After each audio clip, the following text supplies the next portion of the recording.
about it. Saving feels great. At Mid-American Energy, we love saving too. Saving the environment by supporting tree planting, which improves air quality. Saving money by investing in wind energy, which keeps rates low. And saving you energy by providing tips to help make your home more energy efficient. Which means you can take those savings and put your energy into having fun. Saving definitely feels great. So does being obsessively, relentlessly at your Fletcher in Ankeny. Words cannot even begin to describe our Sunday brunch.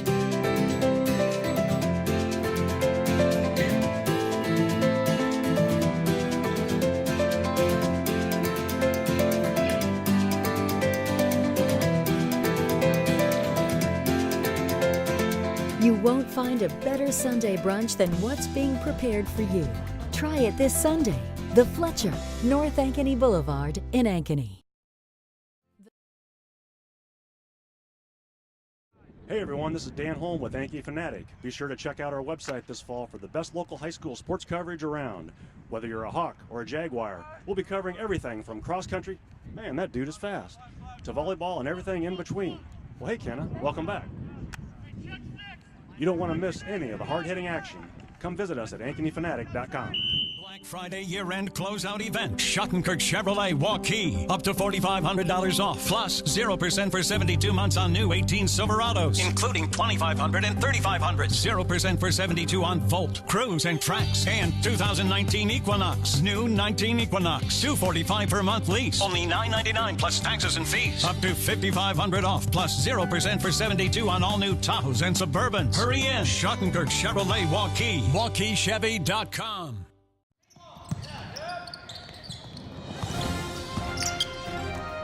It's time for live high school basketball on the Central Iowa Sports Network. Young drives the lane, scoops it up short, down in, a kiss off the glass, good. High school basketball on CISN.TV is brought to you by Schottenkirk Chevrolet, West Side Auto Pros, Mid-American Energy. Now let's go courtside for high school basketball on CISN.TV.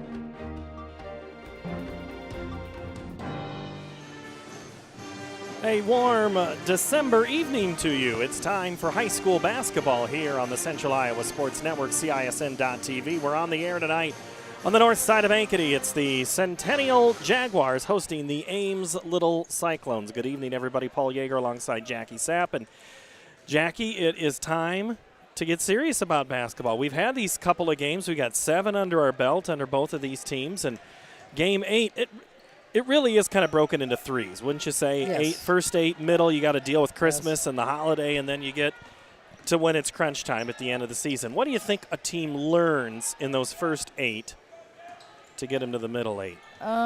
Well, your defense is always going to be stronger because it just is the beginning of the season. So I think you look and you reevaluate what you've worked on defensively, and then offensively, you just want to keep building so they get better. And especially if you've got new kids coming into your program, then, that's key. So I think offense is always a little bit behind defenses to begin with, and kids don't always flow together. So each game out, I watched Ankeny Centennial on video, so hopefully I'm going to see a few things different than what I saw from last Friday. Also, when you have a loss, that's another evaluation that you're taking, what you're doing. And one good thing, they have less practice time than they have years back. So because of less practice, I remember when I played, it was like we had 2.5, almost 3 weeks before our first game. And it's like, you get tired of playing against, each other. So as a coach, you really want your defense to stand out at the beginning, then offensively you want it to gel and get better each game out. So, you're building, to when you come to February. Well, one thing that doesn't change from year to year is Centennial's ability to play defense. They are just outstanding. Wherever Scott DeYoung has been, the defense comes with him. And when defense is ahead of offense, they just really haven't allowed many points this season. Each game, Centennial's only giving up 33 points a contest. And that's pretty amazing.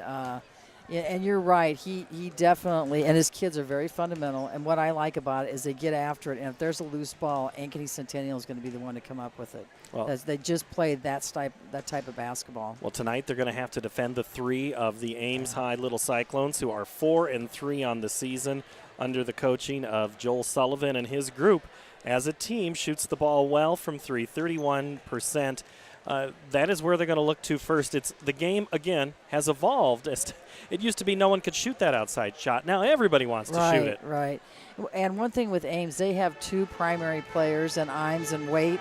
When I think of Waite, I keep thinking, is that Steve Waite's daughter? But I know it's not because his 2 daughters went to Johnston. But they're their 2 primary scorers, and they shoot the ball a lot. So I think that's a key probably for Ankeny Centennial is to shut those 2 down. And here's the thing. They are both sophomores. Caroline Waite, 22 points a contest. She had 29 on Tuesday night against Abraham Lincoln. Ashley Iams, she averages 12 points a contest. She has 10 points. We will take a 1-minute break. Get you ready for tip-off. We'll have starting introductions and light it up and get ready to play some high school basketball. You're listening and watching on CISN.TV. Is this guy a contractor who does good work or a contractor who needs work? For a reliable recommendation, trust the Better Business Bureau, protecting consumers for over a century. When you go to bbb.org to check out a business, you'll learn if it's BBB accredited, see its grade on customer service, and read honest, useful reviews from local people. For online recommendations you can trust, start with trust at bbb.org/Iowa. Every month or so, there's another story in the media about when and how often we need to get our mammograms. It's kind of confusing. When this happens, I like to consult with experts. So I called Iowa Radiology. They recommend women get an annual mammogram starting at age 40. They know that it's the best way to detect cancers early and save lives. And that's good enough for me. Visit iowaradiology.com or call to schedule your mammogram. Iowa Radiology, our focus is your good health.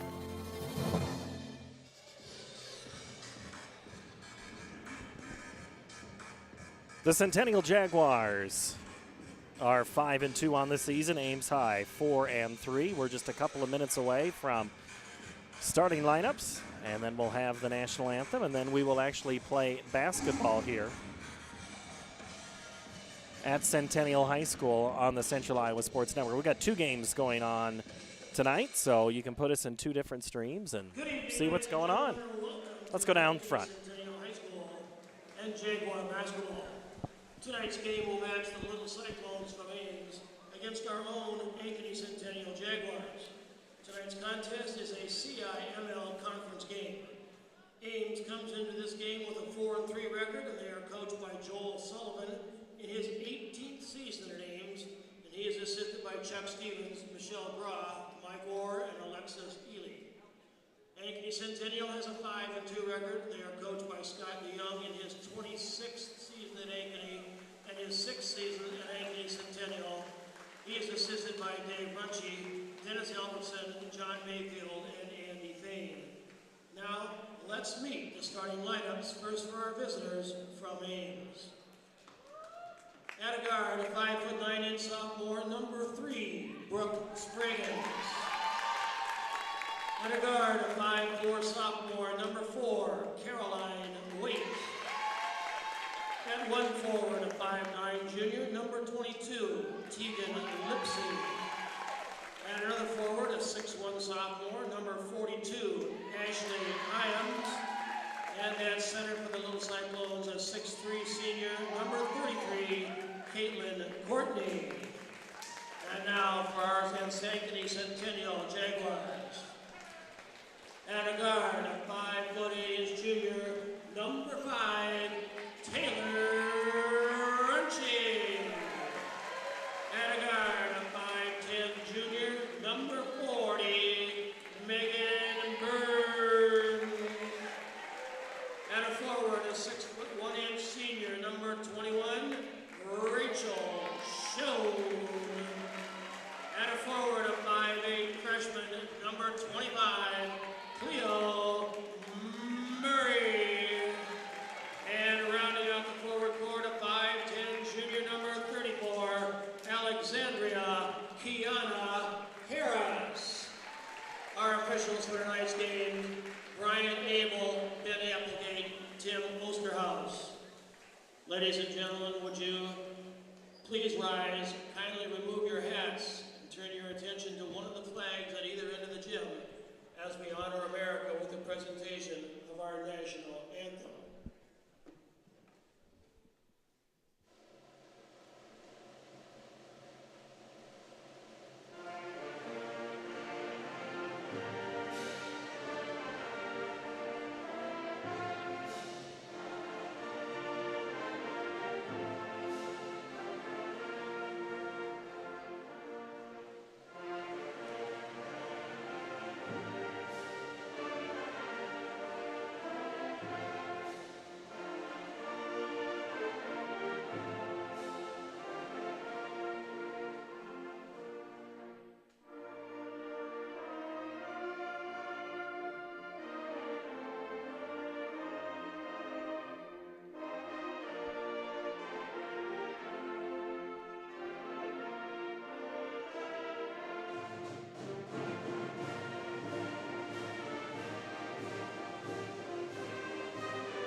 We're ready for high school basketball here on CISN.TV. That is, unless I unplug us at some point tonight. Peter will have my hide, but you know what's new, Jackie Sapp. All right, keys for the game tonight.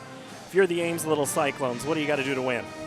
Well, they've got to stop the penetration, and also I think they're going to have to try to control the boards because Centennial does a good job of checking off, going to the boards, blocking out. So that's going to be two big things they have to do is try to control the boards and stop the penetration. And if you're Centennial, what do you got to do? You got to shut down Waite and Ames. Pretty simple. Yeah, it is real simple because they're good scorers. They take most of their shots, and that's what I would do if I was coaching. So well, we'll find out here in a little bit for Centennial tonight in their home whites. It'll be Taylor Runshie, Rachel Schoen, Cleo Murray, Meg Burns, and Alexandra Kiana Harris. Harris getting the start tonight in place of Kenna Sauer, who has been battling illness this week. She's about 75%, and as I told Coach DeYoung earlier today, I said, I'd take 25% of Sauer. She's a dominant player. I'm sure we'll see her as the night goes on. For Ames, it's Spraggins, Waite, Lipsy, Courtney, and Ashley Iams. We're ready to tip it off, and the Cyclones in their orange take the tip and head towards the right side of your screen. Early on, looks like man-to-man pressure applied by Centennial as Ames looks to find that shot from the outside. Lipsy with the basketball. Now that's Spraggins. Iams, nice pass. Wait. That's Courtney. They just worked the ball till they got an opening, and they caught the post player standing. 2-0 early on for Centennial. Move that ball enough. That's exactly what Centennial is going to now try to do. As Schoen chases it down. Now Runshie on the left wing. Kiana Harris had a great minutes last Friday night as that three-pointer's off the mark and chased down by Lipsy. Oh, nice give and go. But before Spraggins could get rid of it, took one too many. She knew what she was going to do. She's got ahead of herself. See, right now, Ames is attacking the basket versus Centennial, where everything is on the perimeter. They're passing back and forth, sideline to sideline. So eventually they're going to have to go at them. Runshie looking for Harris down low. Before, that was a. Boy, I thought Murray was I thought she hopped her feet there before, but they said she was fouled. She tried to fight through the screen and about knocked her over. So Ashley Iams is whistled for the foul.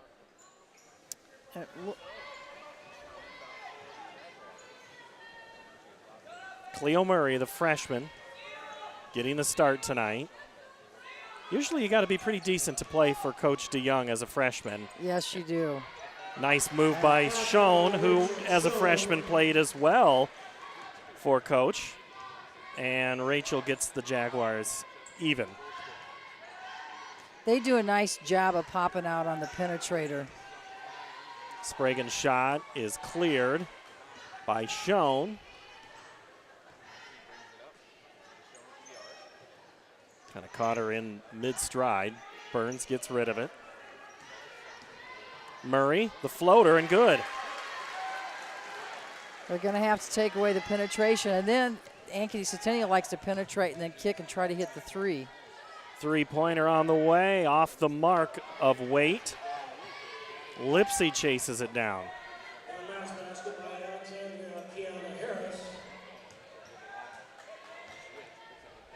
Nice backdoor, and good for Courtney for two more. Nice screen and roll. They caught the person guarding the screener flat-footed, and she's wide open. Second tie of the game here at 4. Nice drive, and late. That's going to be an offensive foul. It's going to be Burns, Megan Burns, the foul. And our first substitution, Madeline Timmerman comes in. For Ames. And Ames goes out. Ames with 12 points on the season. Great free throw shooter. Their whole team are good free throw shooters. 74% on the season compared to the Jaguars' 62. So always in tight games, you think that's the X factor. Nice move. Courtney gets the rebound, pushes it to Lipsy, and then back to the three. No good. And the shot's not falling so far for the Cyclones. And Murray had the rebound and lost her footing and traveled with it. She might have got bumped. Well, I think that's what a couple of fans on the far side were saying. Let's see, whose fans are those?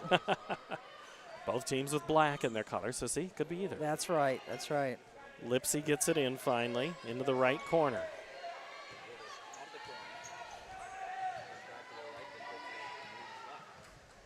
Courtney was there for a moment. They're trying to find that backdoor cut.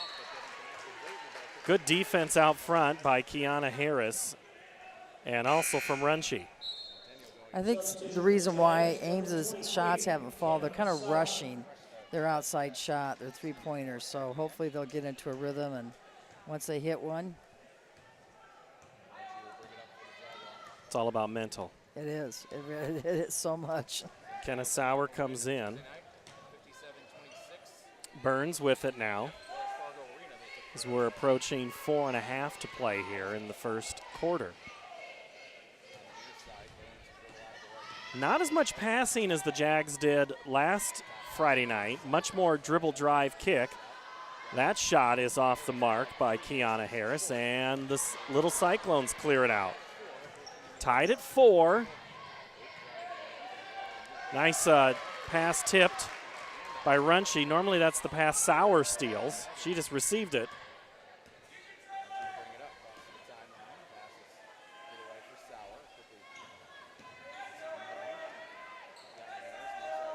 Jaguars moving that offense real comfortably tonight, but not a good look so far close to the basket. Inside pass to Sauer is taken away. Spraggins leaves it for a trailing Waite, who travels. You know, I'm kind of surprised, and maybe they'll do this after timeout, but Burns is probably a good 6 inches taller than Waite. Waite's only about 5'3", and take her down in the post because she would score on her every time. Well, sometimes coaches want to try it a different way, right, and they don't see they think, let's not do that, and then at some point, well, it's not working, let's try this, and that might be what they do. Sauer, turnaround. No good. Rebound, Iams.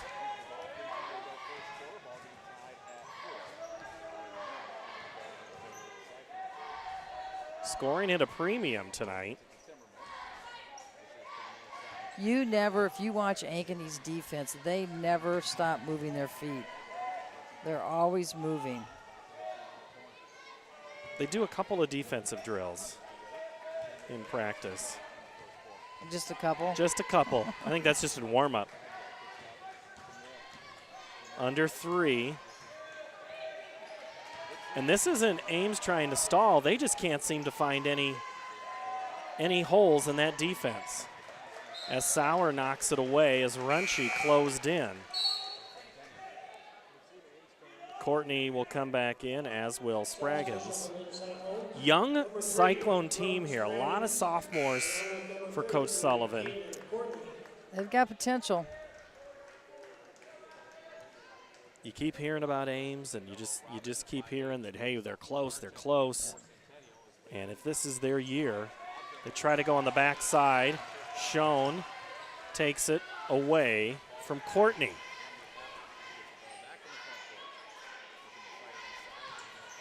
Now Robin, who's into the game. That's King. Schoen thought about it, and I don't think she's not going to take that shot. She just didn't right there. Burns shot's a floater.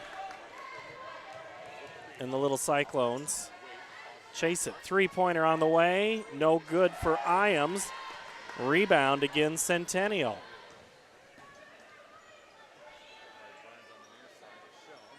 I think Schoen, they want her to take it if you're Ames. They do. She took a three-pointer. Schoen is fouled, and it could be one of two players as she was quickly doubled by both Moore and Courtney. And it's going to be whistled on Allison Moore, another sophomore. Schoen on the season from the free throw line, 75.8%. What makes so tough guarding her is she's strong inside. She can score inside, then she can step outside and score. So, you know, sometimes when you have a post player and they go out, you don't go out with them, and then they kill you from the outside. Well, and sometimes you are just daring them to shoot it because they know that's not in your game. As Schoen connects on them both.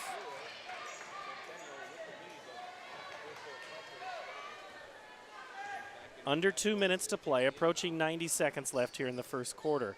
Centennial by 2, ties their biggest lead of the game. Courtney was there, but not enough to get it because Meg Burns was playing defense. And a foul a long way from the basket, going to be charged to Caroline Waite. The last time down, Centennial did a good job of sagging not off the ball. The weak side defender sagged, and that's when they tried to make that pick and roll pass. There was a defender there. They're smart players. I mean, defensively, they know the game. They know what to do. And that's being well coached.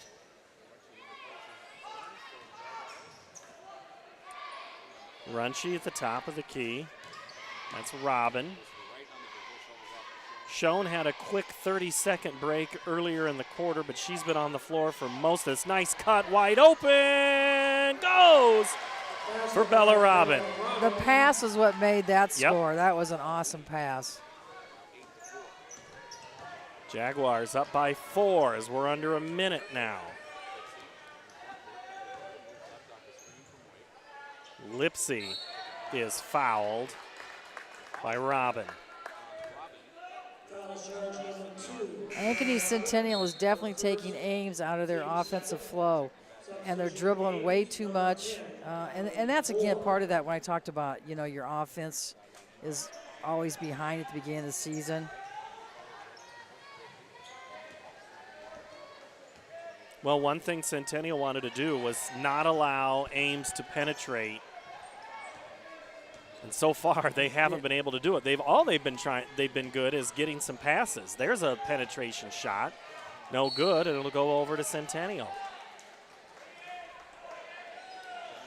To me, it looks like they've worked on some things since they played Ankeny last week, because I noticed that they gave up some penetration on the baseline, and they seem to be much more intent on taking away the drive, wherever it's at on the floor. 10 seconds left in the quarter. Centennial content to hold for 1. 5 seconds. Schoen on the block. Underneath. Won't go. She's fouled. with 2 seconds left in the quarter. And that's going to be on Courtney. Courtney, her first, team fourth. Coach Sullivan would like an explanation. So Schoen goes back to the line. 2 of her points already from the free throw line. And she pushes this one off to the left. Both teams with, first free throw is missed. well, let's see, 4 fouls now for Ames and 2 for Centennial. And Schoen missed them both. 2 seconds, 1 to go. Good if it goes. Won't count, or won't go for Lipsy. And we've played a quarter. 8-4 Centennial leads here on CISN. Here's to everyone who believes in competition and good sportsmanship, who knows it's not about the trophies or the medals, but rather the lessons learned. For those who understand, it's not whether you win or lose, just that you give your best. So go ahead, lace them up, take the field, have fun, and play. For the experience, for the memories, for the love of the game. Shields. Miss your hometown clothing store? The one that had it all? Everything to get the work done, all in one place? G&L Clothing is your hometown Iowa store. Stop in and see us. Or we're only a click or phone call away. Family owned for nearly a century. G&L Clothing. 1801 Ingersoll, Des Moines. G&L Clothing. Your size, your style, we've got it all. 1 quarter in the books. 8-4 Centennial of Ankeny leads Ames High. Paul Yeager and Jackie Sapp. How was school today? School was good. School was good. Kids all right? I've got a great group of kids. Do they listen to you? Some days. Some days. Isn't that the case with all the teachers, though? They only listen to some of them some of the days. Have they got that winter break coming up disease yet, where they all get antsy? Well, I think they're getting stressed because they got projects. Like they got a project due in my class, so we'll see what next week brings. Harris is going to be charged with the offensive foul, and so what was an advantage to start the quarter with the ball goes back to Ames. That's Lipsy to Iams and Spraggins. Courtney on the court, and shooting and scoring it is Caroline Waite. Was that Spraggins? No. Yeah. 8-6. So that ends the 4-0 run, and 3-pointer on the way, Rachel Schoen. So here we go. Don't shoot it in the first quarter. Wait for the second.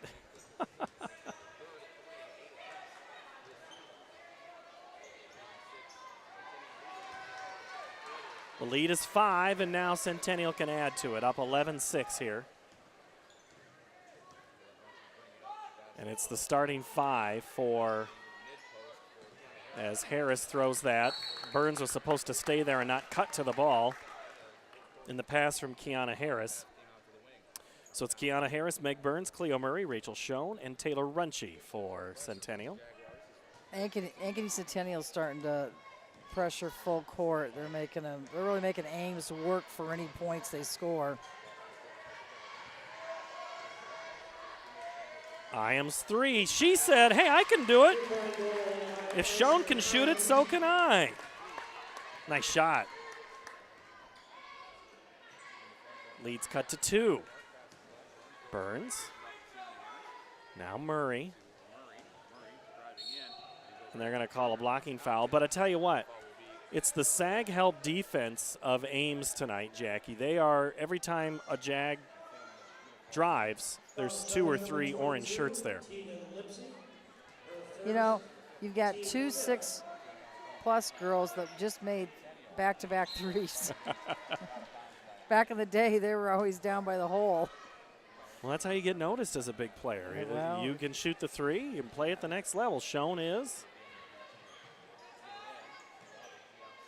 Burns gets the pass from Runchie. Enter in Harris. Fade away, won't go. Tipped by Iams to Courtney. And Waite will push it up. Ames can tie it. but not on plays like that. So a lot of turnovers. But the defense partially caused that because they sagged when they saw the girl cut to the middle. Schoen, again, thinks about it.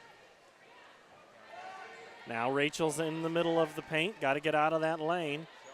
Before she travels, she gets rid of it. Schoen left alone.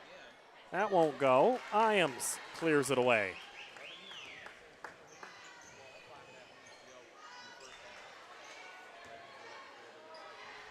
Nice drive. Floater won't go. Rebound, Kiana Harris.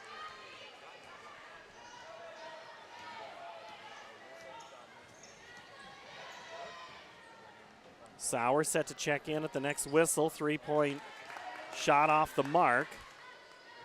I think these teams, you can tell they've been playing nonstop. 3-pointer, good! They're starting to get in a rhythm now. Waits 3 gives the Cyclones the lead by 1. 12-11. That's a 3-ball, and that's good! Taylor Runchie. You called it. Now they're feeling it. Yeah. And it's not just one player. Back to a 2-point advantage for the home team. Nice behind the back by Spraggins. Wait. Lipsy on the cut. Blocked by Schoen. Just straight up D. A lot of times officials will call that as a contact foul. They didn't on that play. Well, she's pretty set. 3-pointer, Runchie off the mark. Murray got a body on the defender and then threw it away. Oh, nice cut and lay-in for Spraggins. Timeout, Centennial. I don't think Coach DeYoung likes what he's seen. No, when you defensively, I think that's, you know.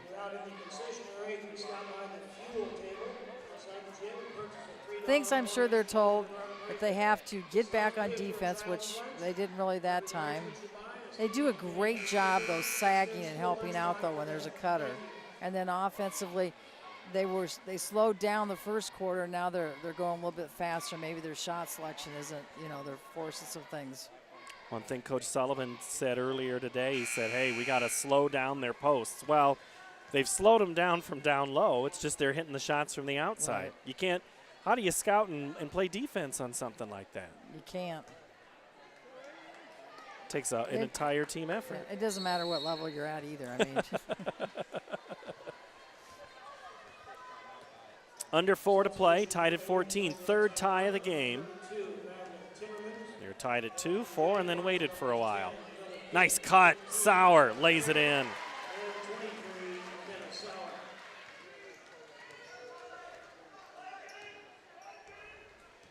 Sauer last week, a couple of blocks I was telling people about all week. Blocked it with the right, scooped it up with the left. Never left her feet. She's so athletic, though. She is. I mean, just watching her. Strong.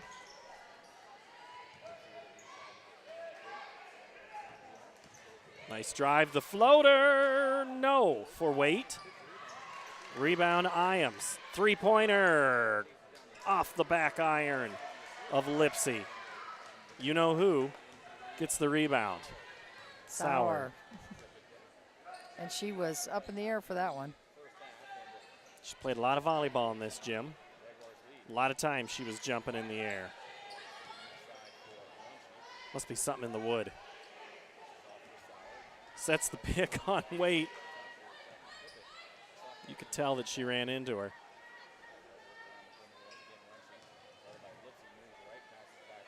Centennial extremely patient here.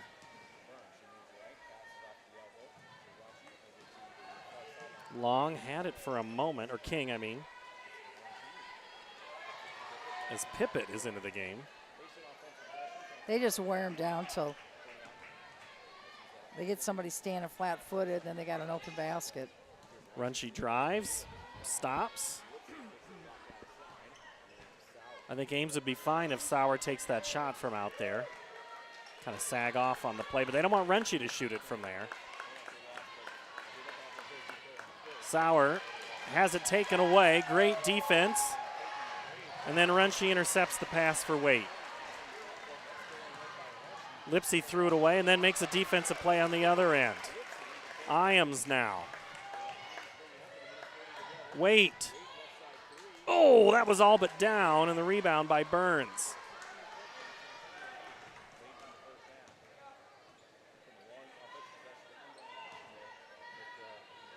Burns, no good.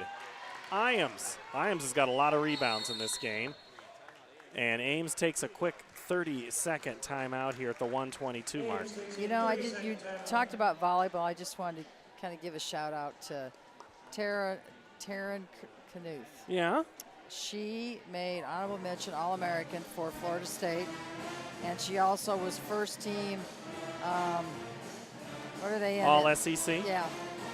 No, they're in the ACC. ACC. That's right. Florida State's in the ACC. So as a sophomore, she's had a stellar career. She was freshman of the year in that conference. You know, she could have been a basketball player at any level. So, you talk about volleyball, and Ankeny's had great volleyball, but that individual went out of state. Well, another one from Iowa that went out of state plays for Nebraska, and she was at Holy Trinity down in Fort Madison. Yeah. And Nebraska down last night 2-0 to Illinois, and Nebraska wins 3 straight sets to advance to the national championship. You know, you think volleyball is big here on the north side of Ankeny. It is extremely big in the state of Nebraska. And a great shot there by Spraggins for 3. Go ahead, Jackie. I was just going to say that kind of surprises me because I don't think Nebraska is a volleyball state, but, you know. Are you saying it's a football state? Pretty much. The Hawkeyes have had different things to say about that Well, here but recently. that may change here. Oh, I think it's absolutely going to change. Scott Frost has a great program there. Sauer, she's headed out of state to play volleyball at Mizzou, which is in the SEC. Former rival of the Huskers. Schoen, her shot, no good. Sauer rebounds. She puts it in, no good. Just trying to pad the stats of Schoen. Third attempt, and that time there will be a foul, and that one's going to be on Courtney, I think. They were letting them play down there, mixing it up, which is all right. I always get in trouble with my official friends when I start saying, letting them play. Well, we didn't see any contact. No, I think it's good to let them play. When they blow the whistle quick, I think it takes away from the game. I think so, too. Schoen now with 8 as she ties the game on the free throw. You know, another thing, too, and this is the 8th game of the season, still conditioning's a big factor. Both teams are doing a lot of substitution. Well, and that's something that a lot of teams just, they don't have that depth. But if you're out of shape or not going well or something, you got to have to build that depth in a hurry. Just, what do you call that, baptism by fire type thing? Yeah, I think you're right. Well, another thing, too, is there's been a decline in just numbers of girls going out for sports to begin with. So, you know, that hurts. Lipsy kicks. The 3 off the glass is no good by Moore. 3 seconds, 2, 1. Sauer heaves it. Oh, and it almost goes. The two-handed overhead toss. And that was strong. I mean, she threw that thing strong. I think the glass is dented. I think it probably. Kenna Sauer just misses, and the Jaguars will take a 1-point lead into the halftime break, 18-17. We'll be back with halftime in a couple of minutes on CISN.TV.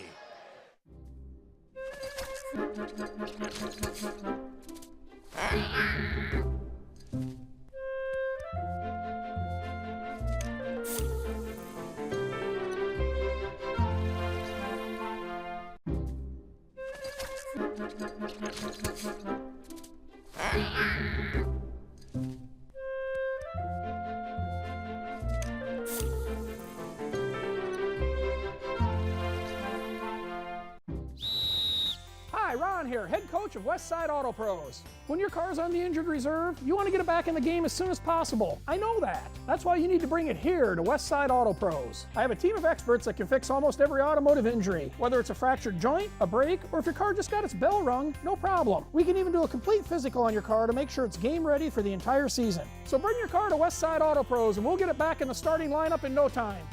Hey, you guys are dogging it back here. Let's move it, move it, move it. Fletcher in Ankeny. Words cannot even begin to describe our Sunday brunch.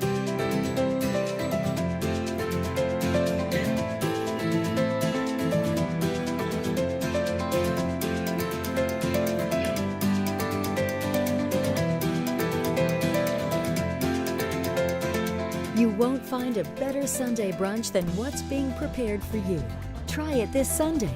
The Fletcher, North Ankeny Boulevard in Ankeny. There's no doubt about it. Saving feels great. At Mid-American Energy, we love saving too. Saving the environment by supporting tree planting, which improves air quality. Saving money by investing in wind energy, which keeps rates low. And saving you energy by providing tips to help make your home more energy efficient. Which means you can take those savings and put your energy into having fun. Saving definitely feels great. So does being obsessively, relentlessly at your service. Stronger, faster, healthier. You want more. You want to be part of something bigger than yourself. A place for people of all ages, all walks of life, that provides opportunities for all to succeed. We do that. We're the why. Build more than muscle. Build a stronger community. Moms typically get to make a majority of the healthcare decisions for their family. That can be a lot of pressure, but not for me, because I know the choice is ours. For medical tests like MRIs, X-rays, CAT scans, and of course mammograms, ask your doctor to refer you to Iowa Radiology. They work around our hectic schedules, they're the best at what they do, and they're so great with my family. They truly care, and it shows. Visit iowaradiology.com or call to schedule an appointment. Iowa Radiology. Our focus is your good health.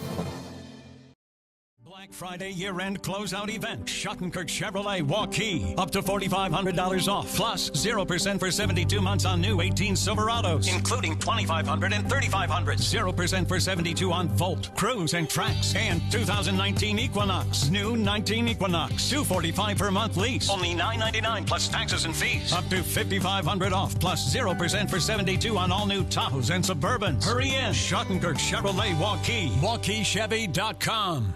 Black Friday.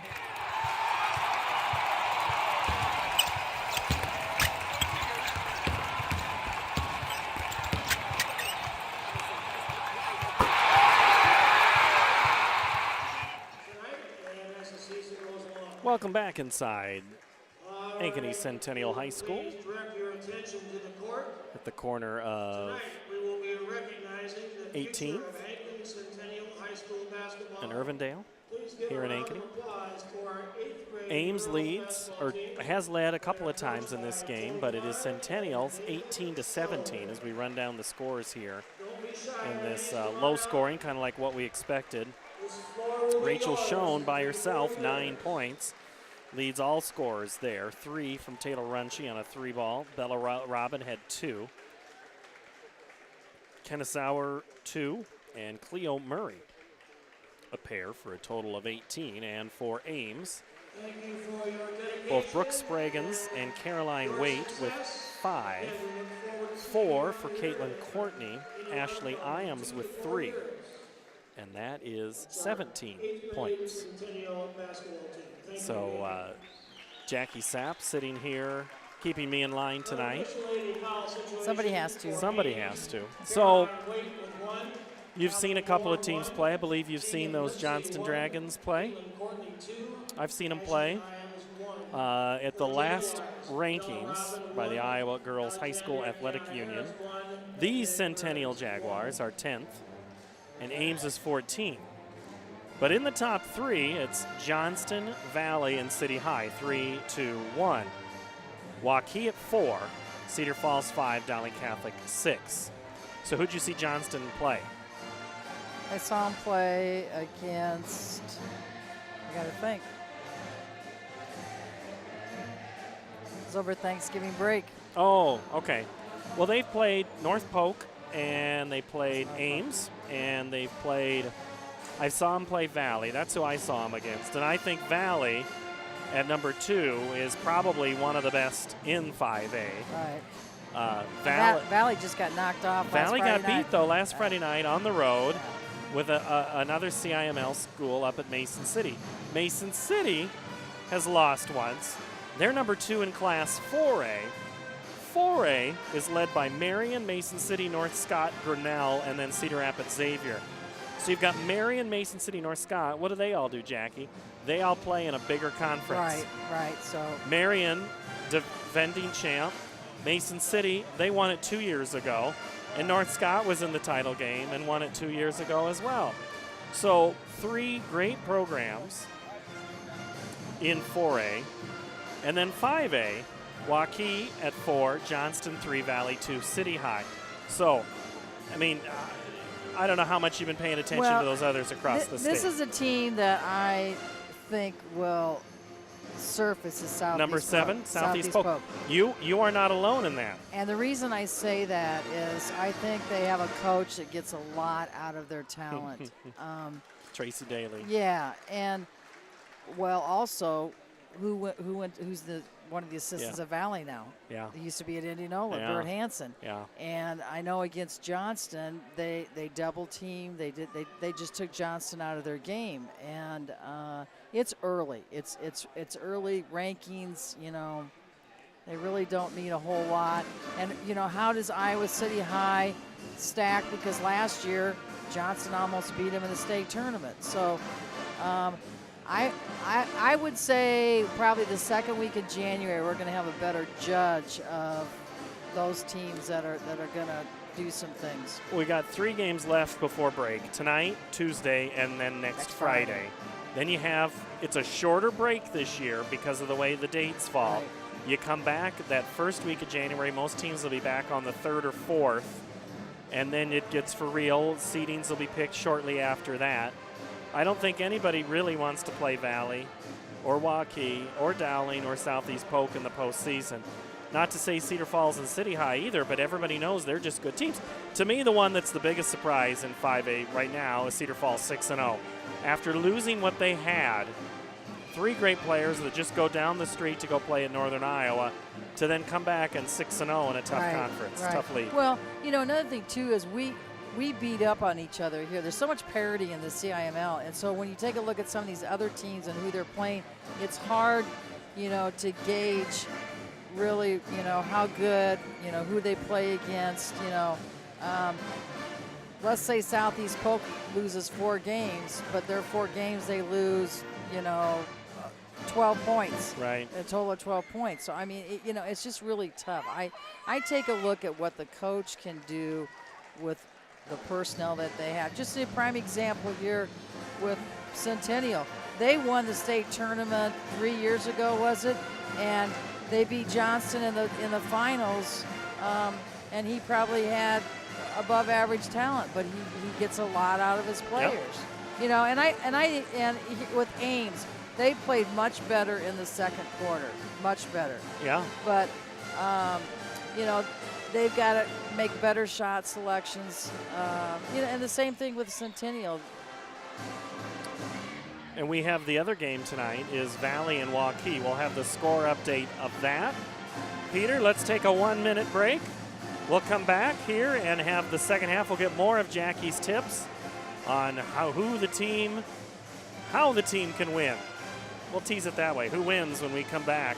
This is high school basketball. We'll take a 1-minute break on CISN.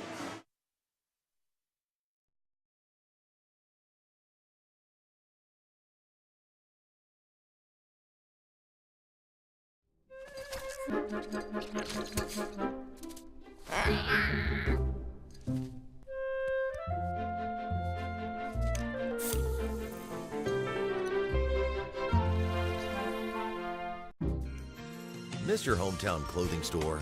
The one that had it all? Everything to get the work done, all in one place? G&L Clothing is your hometown Iowa store. Stop in and see us, or we're only a click or phone call away.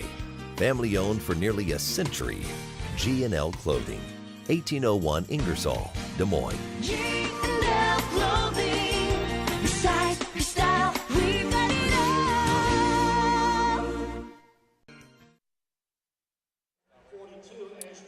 All right, Jackie, what's Centennial going to have to do to win in the second half?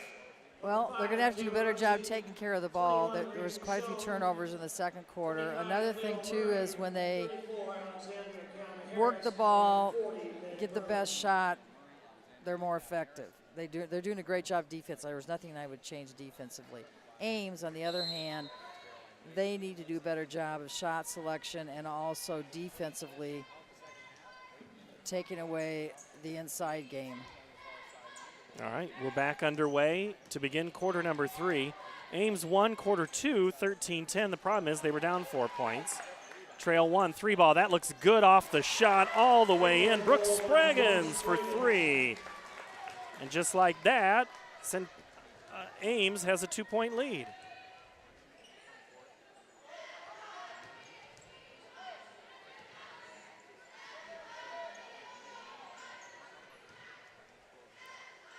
Same starting 5 for both squads. Schoen trying to find Harris. She gets it to Kiana Harris. Runchie, Burns, and Murray. And Schoen's shot won't go, and that is going to be off the hands. I think Iams touched it last. She was third in line. Knocked it out of bounds. Right? Yes, whatever you say. That's one way to say it, right? Yes, that's probably the correct way to say it.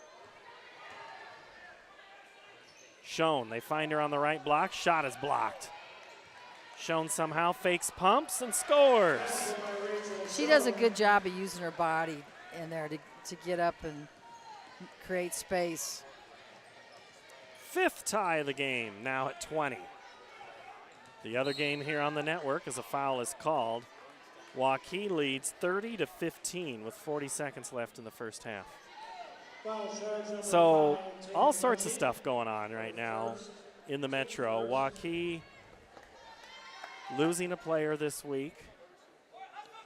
I didn't realize that. Yeah. And injury? Then, well, a little more than that. Okay. We won't say anymore. Yeah, and then Valley always, now it's half. Waukee has hit 5 threes. Now what I've heard about Waukee, I've yet to see them, Dar has, is they hit threes. It's a guard team. And they have not been the same down-low presence that they've been in the past. As Spraggins, nice behind the back by Iams, and then she loses it. Harris kind of interfaced the whole time. One thing, though, when you live and die by the 3, that's what you do. Either you live or you die by it, because if you're not on, it changes the whole game. Schoen fadeaway, no good. Harris tips it. Burns gets it, goes to the floor, tied up. And I'll tell you what, I'm not sure Courtney should have tied that up, because Burns might have traveled with it if she didn't tie her up. You know, I will say Ames is showing scrappiness. I mean, defensively, they're doing some good things. And that's what's keeping them in the ball game. Well, it looks like here in the second half that they're trying to put Schoen more down on the block. They're posting up there. You got Kiana Harris. Now they get the interior up and over. No good. Schoen, and she's fouled, and she'll shoot. They were in a zone that time, a 2-3 zone, and they didn't get position on the rebound. Iams is whistled. That's her number 2, and Schoen back to the free throw line. She's 4 of 6 on the game, make it 5 of 7. She now has 12. The Jaguars have a 1-point lead again. Into the game for Ames, Madeline Timmerman.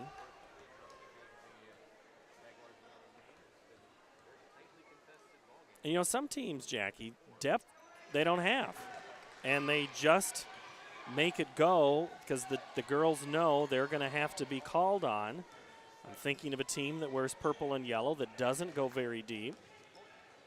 And purple and yellow. Purple and gold? Or are they purple and No, gold? Yeah, purple and gold. Purple and gold.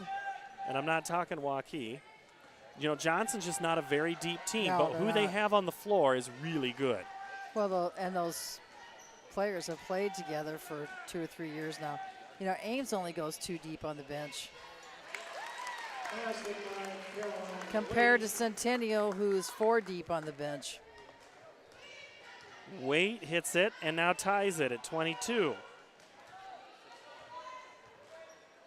And you know, okay, if you only go 2 deep and you're rotating them in and out, you're trying to keep everybody as fresh and into the game as you can, and that's kind of what Ames has been doing. And Centennial, they're almost 5 deep.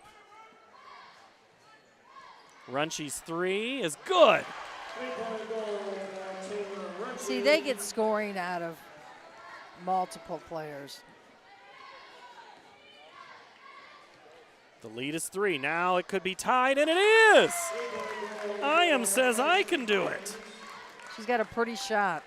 Yes, she does.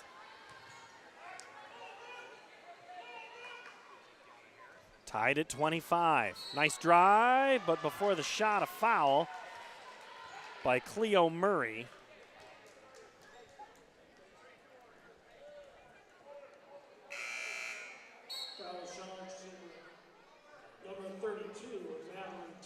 So when you're focused on the posts, like Ames is, Jackie, it's those other players that got to step up. Yes. And there, Harris is, or Murray, trying to create.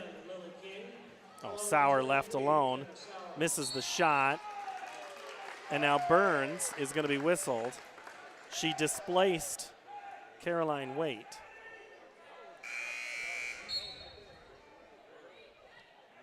Jumped right over her. If you don't make contact, that's legal. But she got her on the body, not on the hands. Of course, the Waite then backed into her, so. Now we got a, oh no, I guess don't have a full court. I thought press. I was going to say the same thing. Just full court man. Waite thought about it. Lipsy, nice move. Pulls up her dribble. Gets it back. Nice give and go. Waite off the glass. She out rebounds 2 people a foot taller each. Kicks the 3. No. Great rebound by Lipsy. She's quick. She is. And now Waite's just standing around. She did all the work on the last series. Courtney has it nearly taken away by Sauer. Oh, nice cut. Block by Sauer on the shot by Courtney.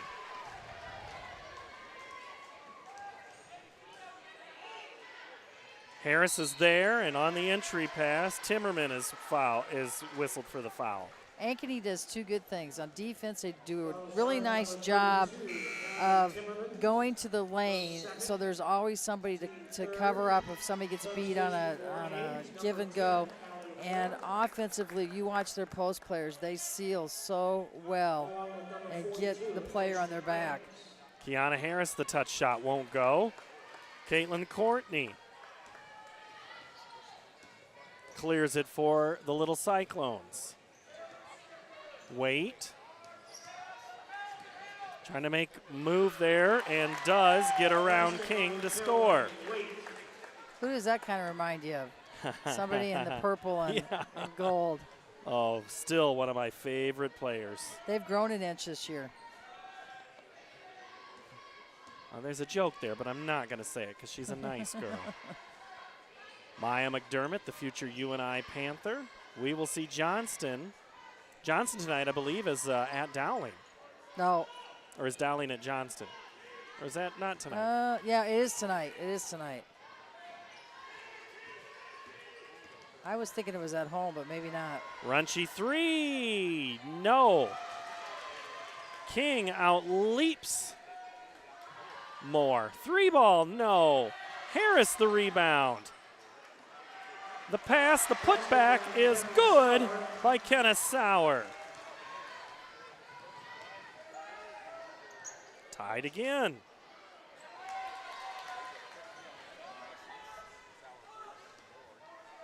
This one's anybody's ball game. It is. It is.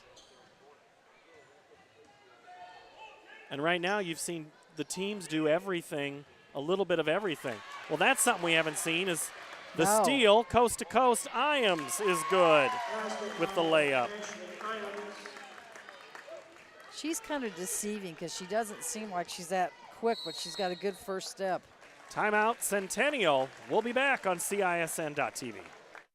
Here's to everyone who believes in competition and good sportsmanship, who knows it's not about the trophies or the medals, but rather the lessons learned. For those who understand, it's not whether you win or lose, just that you give your best.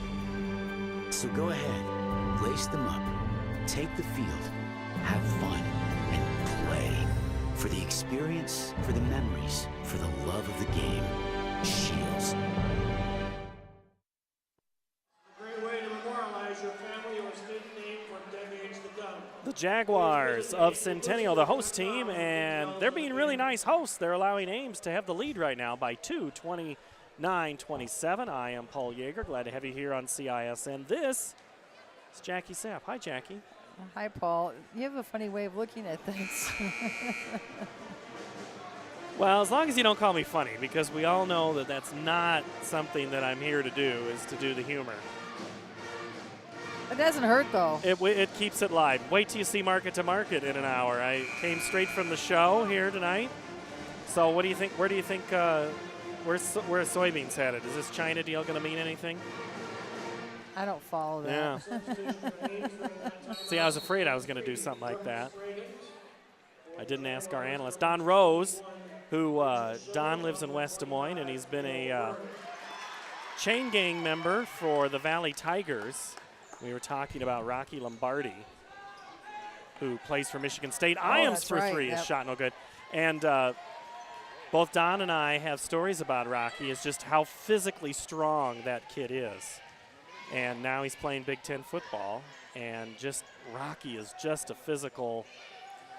When I saw him at 15, I'm like, that kid's 15? He could be 30 with how strong he is.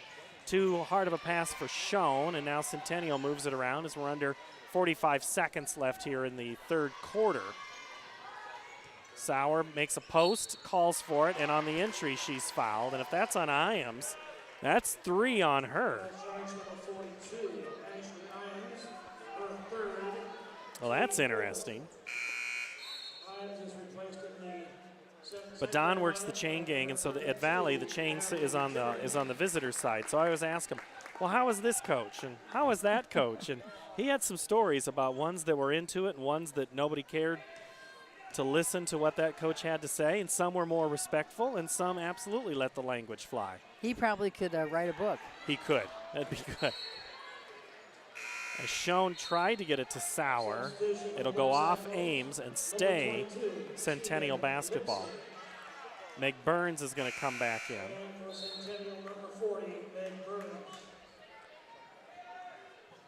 So now King comes out. So they go to a little bigger lineup here, as Ames has their taller lineup in there right now. Oh, just go to the 3. As the shot by Murray doesn't go, and now 20 seconds for the Little Cyclones. Coach Sullivan says we'll take 1. 10 seconds, daring you to do it. Take that shot, 7 seconds. Centennial's got to move here. Runchi with 5, plenty of time. Schoen 3, no good, 1 second, no chance for a follow-up. Ames takes a 2-point lead as we go to the final frame here on CISN. Miss your hometown clothing store? The one that had it all? Everything to get the work done, all in one place? G&L Clothing is your hometown Iowa store. Stop in and see us, or we're only a click or phone call away. Family owned for nearly a century. G&L Clothing, 1801 Ingersoll, Des Moines. G&L Clothing, your size, your style, we've got it all. Is this guy a contractor who does good work or a contractor who needs work? For a reliable recommendation, trust the Better Business Bureau, protecting consumers for over a century. When you go to bbb.org to check out a business, you'll learn if it's BBB accredited, see its grade on customer service, and read honest, useful reviews from local people. For online recommendations you can trust, start with trust at bbb.org/Iowa.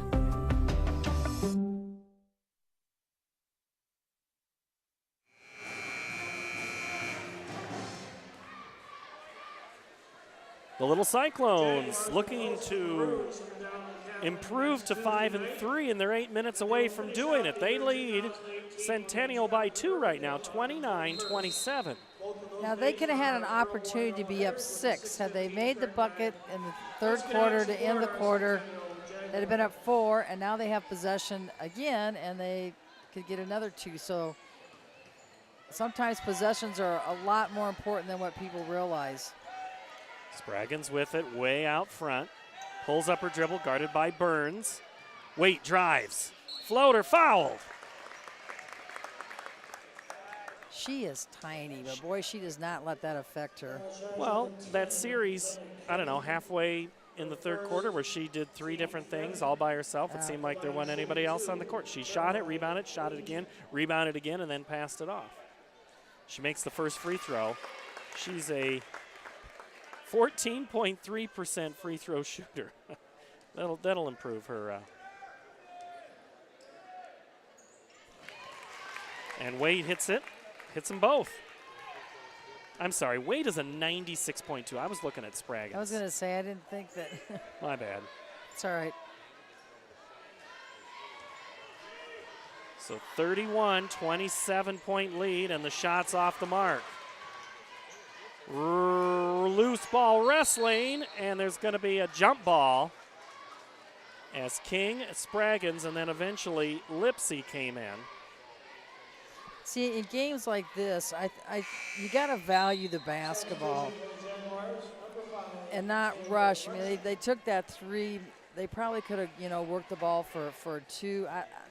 That's why I coach, because time scoring situation is so important. They go to Burns on the block. She's going to be fouled. No, jump ball.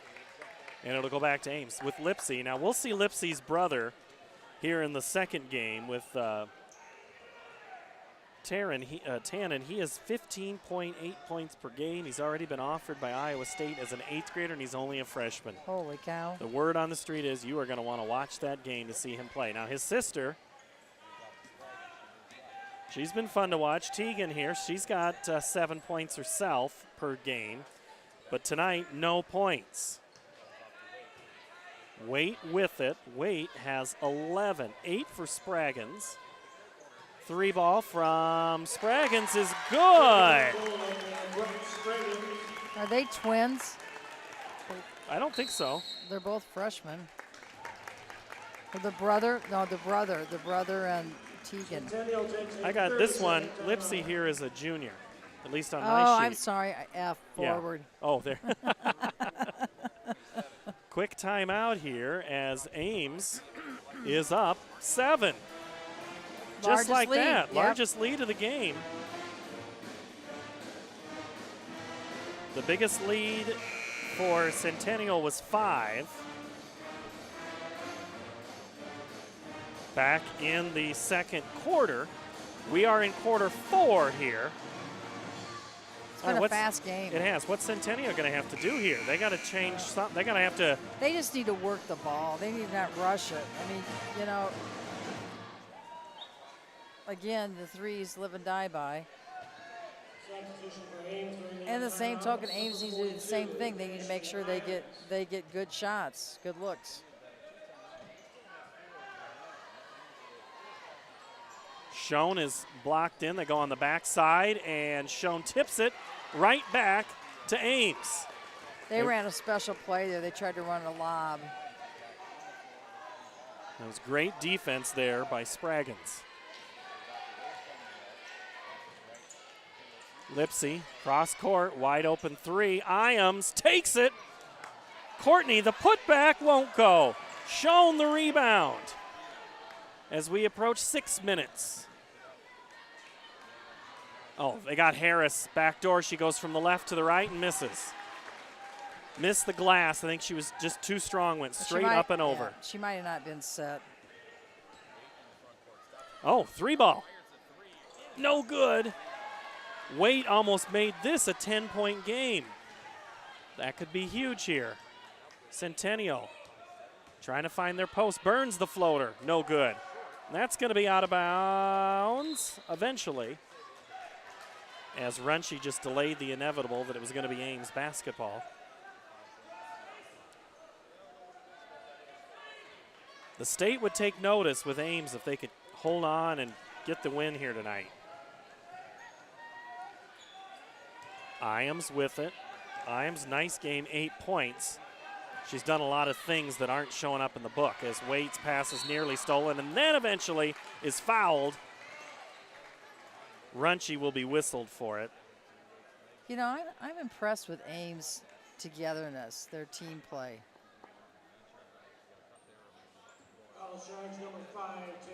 And Runchie might have a little blood there. So King will come in. It's like the mouth, maybe. Referee saw it right away and got her out. This nice ball handling. Waite's floater is taken away by Schoen, and then Spraggin steals it. Iams, boy, she thought about the three. Drives. That's a nice move. Oh, the left tier goes. She's a nice player. The lead is 9. And a turnover. Back to Centennial. Timeout, Jaguars. 4:52 when we come back. Every month or so, there's another story in the media about when and how often we need to get our mammograms. Kind of confusing. When this happens, I like to consult with experts. So I called Iowa Radiology. They recommend women get an annual mammogram starting at age 40. They know that it's the best way to detect cancers early and save lives. And that's good enough for me. Visit iowaradiology.com or call to schedule your mammogram. Iowa Radiology, our focus is your good health.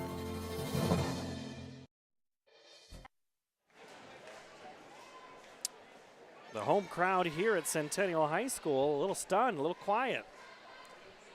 Lighter student body crowd tonight as we get closer to the Christmas break. The band is here. Looks like it's ugly sweater night. Oh, I'm sorry. Were those just regular sweaters? There's an ad out right now that's kind of making fun of that. One thing I want to compliment Centennial on, during the national anthem, I was looking around because I just had this discussion class about putting your hand over your heart, and I was impressed with the number of students that stood, saluted, put their hand on their heart, because I think sometimes that's been a lost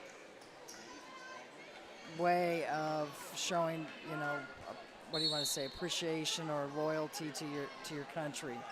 So I just want to shout out, good job. 5-second violation. Was that quick? That was quick. Oh, and I think so did Kennesaw. The official who called the 5 count, I don't know if his car is running and he's got to get to it. He put the ball down, but it was just because they have to shift referees. And the girl was ready to go. She was ready to go. So Centennial causes the turnover. Schoen fakes right, goes left, lays it in. Maybe that's the spark that gets him going. 15 now for Rachel. That ends a long drought. 7-0 run by the Cyclones. 3 ball off the front, tipped away. Who's going to get it? Ames gets it. Iams. Spraggins. Iams, 3 ball. Nothing but the that was net. nice ball movement. That was nice ball movement. So now Ames takes a break for 30 seconds. So Ankeny just has to keep attacking the basket, and they've missed so many easy shots, what I call bunnies. I mean, they've had some that could have gone in just as well as they didn't go in. Biggest lead of the night for Ames is 10, and it's been the 3 here after I would say the first quarter. Really here in the second half, but that second quarter, as you were saying how well Ames was hitting. They've warmed up.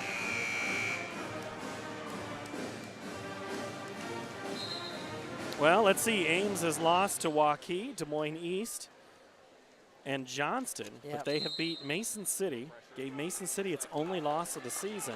Ottumwa and Fort Dodge and Des Moines Lincoln. This would be their second quality win of the season. They can hold on. Schoen's three. Good! I'll say it again. Maybe that's the spark. Lead cut to 7. Some full court press, sure, coming. Spraggins is bird dog the entire way down, and then Burns is going to be called for the foul. You'll see them in their shorts for the rest of the game. Ankeny will just pressure. Ankeny will just pressure. Well, it seems like it's been a relaxed tempo, and maybe that's been part of the problem. Ames finally gets it in. Well, and also defense creates offense, so. Ames draws the defense of Sauer, and that's going to go off Waite's hand. Coach Sullivan right here in front of us, can see him on the bottom of the screen saying, "Yeah, come on." There wasn't much room there for her to catch that pass. Lots of time left. 3.5. Harris hits Sauer. Now Schoen, 3. She knew it wasn't there. Gets her own rebound. It's tied up. Possession error will keep it. Centennial basketball. Only a 7-point deficit for the Jaguars. Not time to panic yet. They're going to have to score on this drive, though. Sauer eventually gets the inbounds pass and then tipped away up ahead to Spraggins. It was Lipsy who made that happen. Laid in. Oh, that bucket was all but down with Spraggins. And now Centennial's got Sauer up ahead, who traveled. Got a little excited. That was some up and down. Waukee leads Valley 46-20 at the end of 3. Wow, that is unbelievable. Waukee making a statement tonight. We're under 3, still a 7-point advantage, Little Cyclones. That's Brooke Spraggins. Nice move, Courtney. Won't go. Rebound. That could have been a foul. Schoen, could have been. Neither team in a position to be shooting free throws that's not in the act of shooting. Kiana Harris way out. So now they're not playing the block defense. They're playing the 3 offense, or the block offense. Runchie drives and is fouled. And Brooke Spraggins thinks she had all ball and tied it up. And that's what the Ames bench thought too. It was. We were at a bad angle. Right.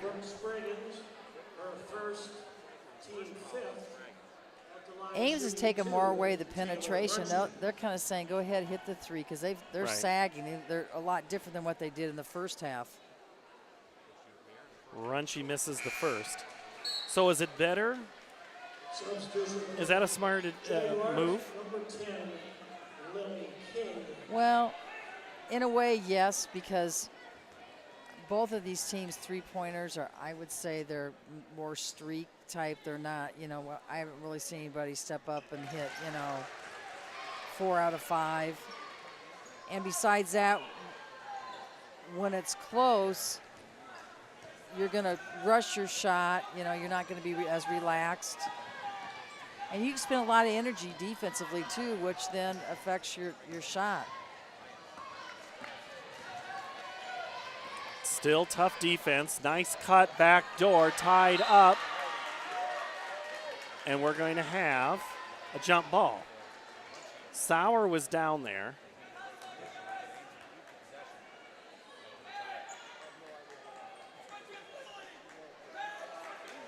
It'll be Ames ball under 1 second under 2. So a minute 59 to play. 6-point lead by Ames. Timeout Ames, because they were at 4 3/4 seconds. We'll take a minute break and be back. This is CISN. There's no doubt about it. Saving feels great. At Mid-American Energy, we love saving too. Saving the environment by supporting tree planting, which improves air quality. Saving money by investing in wind energy, which keeps rates low. And saving you energy by providing tips to help make your home more energy efficient. Which means you can take those savings and put your energy into having fun. Saving definitely feels great. So does being obsessively, relentlessly at your service. Fletcher in Ankeny. Words cannot even begin to describe our Sunday brunch.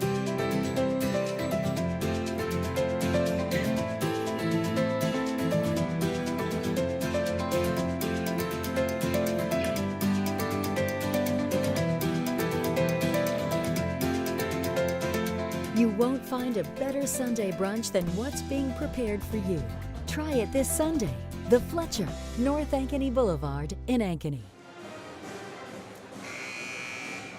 1:59 to play. Ames by 6. Once the ball is inbounded, it will be alternating possession arrow in favor of Centennial. That's important because we've had about 5 jump balls in the last 90 seconds.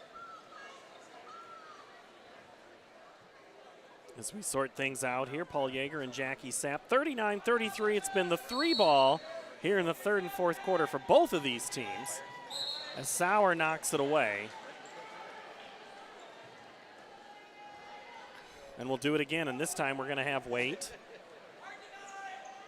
She's got 22 points per night on her average. That's her average, and she's only at 11 tonight.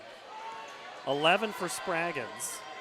It's 13 from Ashley Iams that's made the difference. And a 5-second call.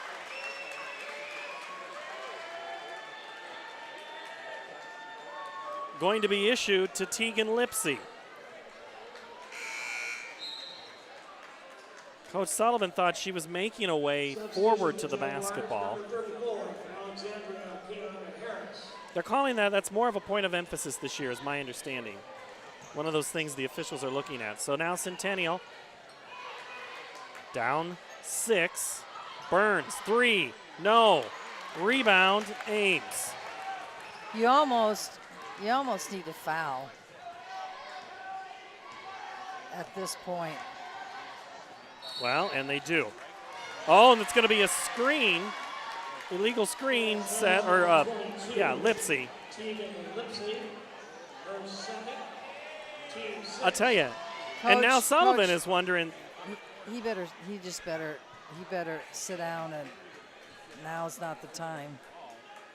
Your kids are working hard, and I know you get emotional. Ames has certainly let Centennial have opportunities. Yes, they have. Yes, to get into this game. So will the Jaguars answer? Runchy's 3. No. Yes. The old no. It's not. And then yes. Oh, Runchy. Big shot.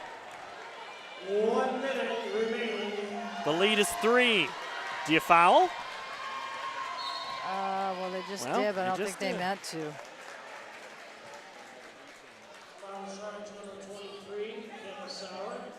There's been, I would question some things that have.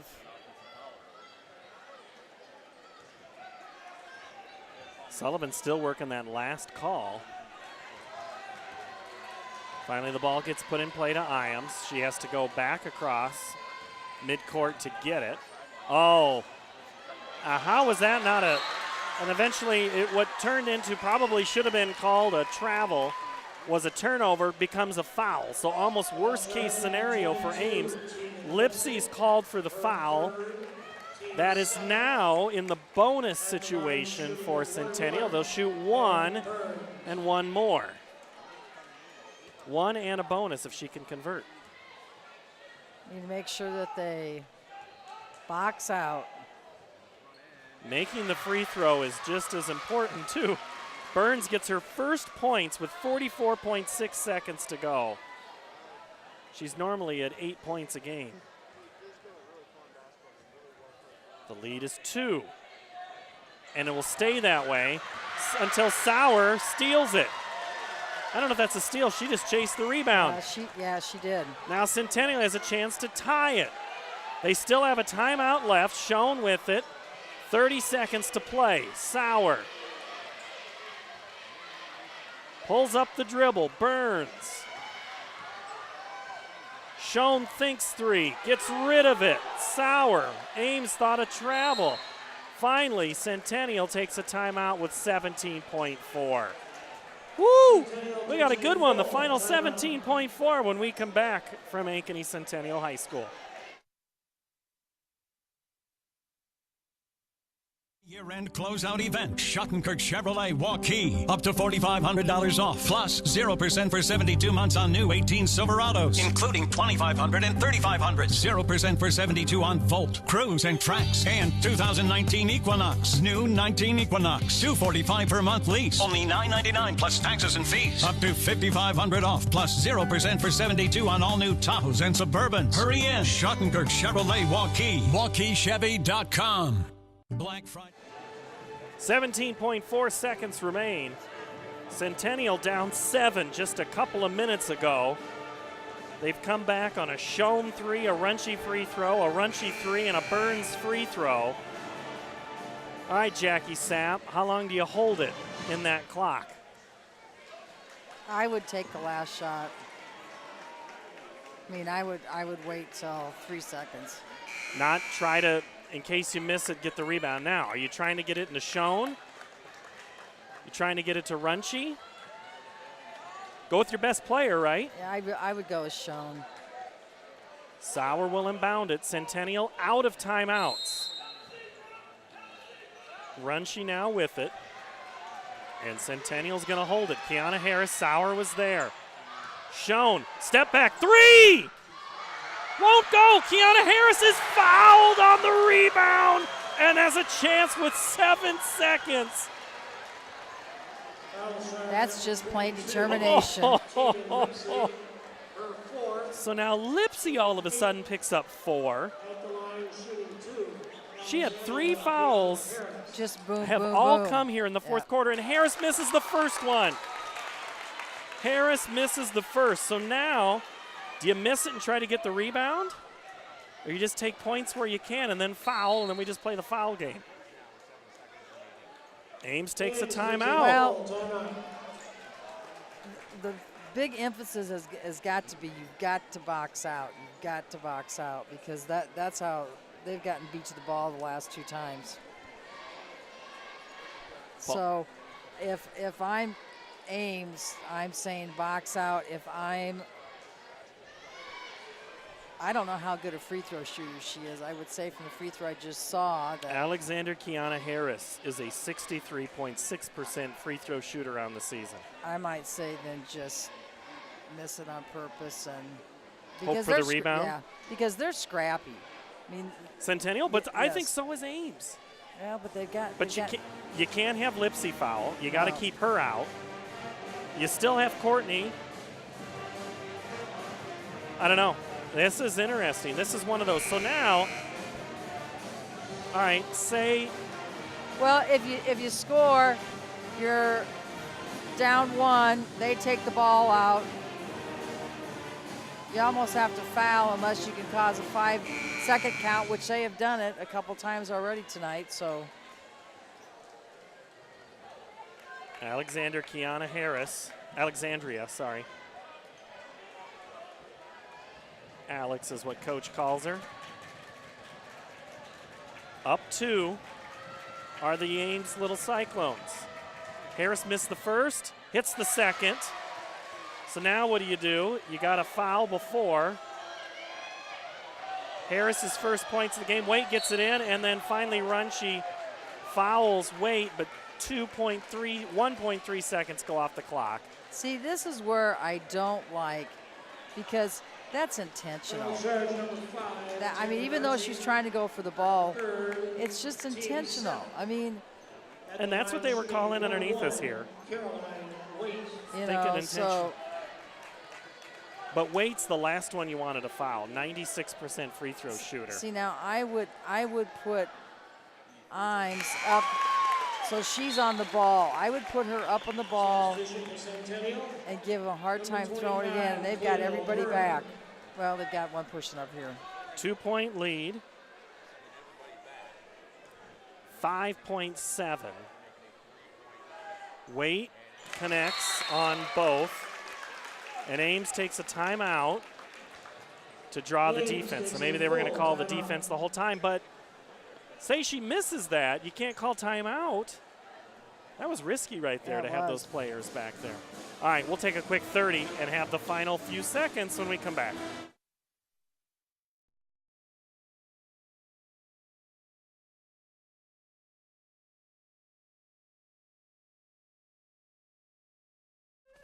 You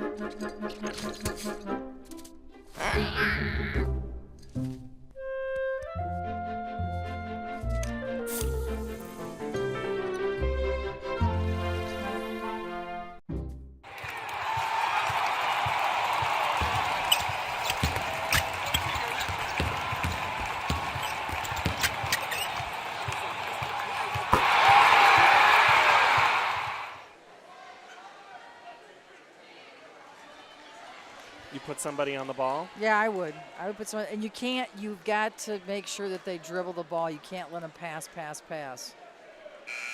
Ames will put 4 defenders on the backcourt. He's running a 2. Oh, what is he running? He's going to get somebody. They're going to go deep. Schoen gets the pass back. 4 seconds. 3 in the corner. 2 seconds. Fadeaway shot. No good. Won't go. 41-38. Ames is going to hold on for the win. On the road. Centennial had a look, not a good one. Somehow the Cyclones hold on for the 3-point win on the road. That was a big win and a good win. Ames outscores Centennial 12-11 in the fourth quarter to win. They improve to 5-3. The Jaguars fall to 5-3. And they have a tough task ahead. Dowling Catholic on Tuesday and then at Urbandale before the Christmas break. Ames will be playing Ankeny. They'll host Ankeny on Tuesday, and then they have to play Dowling next Friday. So this league is fantastic. Last check over at Waukee, it was Waukee up 50 to 28. I wonder if Valley has somebody sick. Somebody got hurt. You know, I'll have to ask Doc. You just don't know. That's a game that you can watch here on CISN.tv. You can go watch the fourth quarter of that. We'll take a quick 1 minute. We'll take a quick break, come back, wrap it up, and then we'll go to break after that. Back after this to wrap things up on CISN. Stronger, faster, healthier. You want more. You want to be part of something bigger than yourself. A place for people of all ages, all walks of life, that provides opportunities for all to succeed. We do that. We're the why. Build more than muscle. Build a stronger community. Hi, Ron here, head coach of Westside Auto Pros. When your car's on the injured reserve, you want to get it back in the game as soon as possible. I know that. That's why you need to bring it here to Westside Auto Pros. I have a team of experts that can fix almost every automotive injury. Whether it's a fractured joint, a brake, or if your car just got its bell rung, no problem. We can even do a complete physical on your car to make sure it's game ready for the entire season. So bring your car to Westside Auto Pros and we'll get it back in the starting lineup in no time. Hey, you guys are dogging it back here. Let's move it, move it, move it. The Ames Little Cyclones pull off the upset tonight and win 41-38 here at Centennial High School on CISN.tv. Paul Yeager alongside Jackie Sapp is the winning team tonight. The Ames Little Cyclones, they get 12 points for Caroline Waite, 11 from Brooke Spraggins, 13 from Ashley Iams. They had 4 from Caitlin Courtney to round out their scoring. 41 points for Centennial, who falls to 5-3. 18 Rachel Schoen, 4 for Kenna Sauer, 10 for Taylor Runchie, 2 for Bella Robin, 2 for Cleo Murray, 1 for Alex Kiana Harris, and 1 for Meg Burns. Final thoughts on the game, Jackie? I would say that it was a well-fought game, maybe not necessarily a well-played game. Both teams, though, scrapped, worked hard, and when it came down to the three-pointer, really the three-pointer was the difference in the game, and Ames just happened to make more. Not that they made an abundance of three-pointers, but they just, they made them when they needed to, and that's what got them ahead. And the three-point shots, Ames had a 10-point lead at one point there in the fourth quarter after Iams hit that three, and Schoen did everything she could to keep him in this contest for Centennial. Well, and actually Centennial had a great play at the, when they took the ball with 3 seconds, whatever it was on the clock, and they just didn't connect. So, it's the little things the coach is going to go and say, you know, we should have done this, we should have done that. But both teams scrapped and played extremely hard. And that's what I was impressed with. So Ames will now play. They will host Ankeny on Tuesday, and then they'll come back down to Buffalo Road and play the Maroons of Dowling Catholic. And the Jaguars will come back on Tuesday. They will host Dowling, a game you'll see here on CISN.TV. And then they'll be at Urbandale, which is where the Ankeny Hawks are playing tonight. So, well, Jackie, good to have you back into the mix and mixing things up, and we'll get you back here real soon. I know, as always. I love it because us Jessup people, we got to stick together. We have to stick together. Jessup girls off to a good start. Yeah, they just dropped out of the rankings, though. Yeah, they had a loss, but that's something that they haven't been close to being ranked in a while. It's been a while, yeah. They must have some talent up there now. I'm not involved in the program, so that's probably why they're doing okay. We'll have the boys contest in just a few minutes, and we'll get you the starting lineups, and we'll have the call between Ames and Centennial boys. This is the girls broadcast. We'll continue the stream here on CISN.TV on our YouTube channel. We'll see you in just a couple of minutes. This is high school basketball. Miss your hometown clothing store? The one that had it all? Everything to get the work done, all in one place? G&L Clothing is your hometown Iowa store. Stop in and see us. Or we're only a click or phone call away. Family owned for nearly a century. G&L Clothing, 1801 Ingersoll, Des Moines. G&L Clothing, your size, your style, we've got it all. Is this guy a contractor who does good work or a contractor who needs work? For a reliable recommendation, trust the Better Business Bureau, protecting consumers for over a century. When you go to bbb.org to check out a business, you'll learn if it's BBB accredited, see its grade on customer service, and read honest, useful reviews from local people. For online recommendations you can trust, start with trust at bbb.org/Iowa. The Fletcher in Ankeny. Words cannot even begin to describe our Sunday brunch.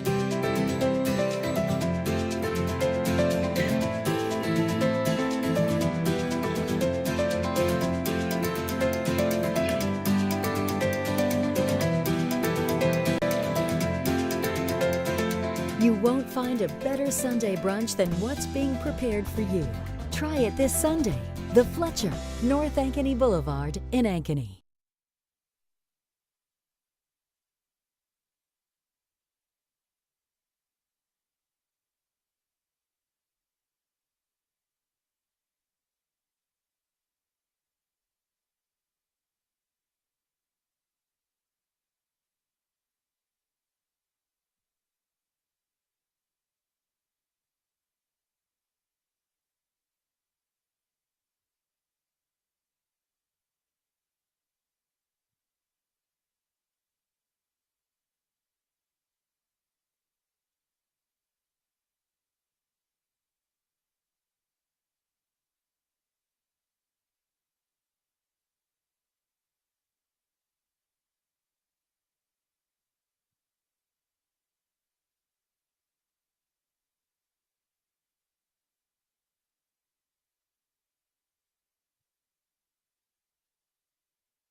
Welcome back inside Ankeny Centennial High School. Paul Yeager, as we get you ready for the Centennial Jaguars hosting the Ames Little Cyclones. We'll have both of those teams coming at you in just a little bit. We'll also get you a recap of the last game with head coach Scott DeYoung of the Centennial Girls. He'll join us at halftime of this contest, but we will look ahead here in just, well, let's just kind of do it now. Tonight, Ames, it comes into this game 4-1, and they're a point away from being undefeated. A 1-point loss to Johnston. Their last game was against Abraham Lincoln, a 65-45 win back on Tuesday. Centennial, well, they're 2-3. They've got wins against Southeast Polk and Roosevelt, but have lost to Hoover Valley and Ankeny tonight, trying to get back to 500. They're going to have to do it through the works of Cody McCullough, who leads them with 15.5 points a contest. Micah Johnson, 8.2, and Preston Kelling. We'll see how that starting lineup shakes out. There is possibly going to be a little more mixing and matching as the coaches try to figure out, what combination is going to work. For Ames, this is going to be a game you're going to want to see for a couple of factors because of you're going to want to watch Tammon Lipsy. Tammon is a freshman averaging 16 points a game, and he is a great player to watch. A lot of big programs in already talking to this freshman. Iowa State offered him a scholarship as an 8th grader, and we'll see how he shakes out. But that'll be what Coach Vance Downs brings into the lineup here. Centennial, they won by 30 on Tuesday night at Wells Fargo Arena against the Roosevelt Rough Riders, and a 20-point win for Abe Lincoln. So neither one of these teams have had close games this week. We'll see what we can do in this one to make the drama build up for you a little bit. We will take a break, get you ready for the tip-off coming your way. This is one of 2 games on CISN.TV tonight. We'll have this game here, and you can open up another browser and watch Waukee and Valley. Dar Danielson on that call. We'll be back with the starting lineups after this. You're watching high school basketball on CISN.TV.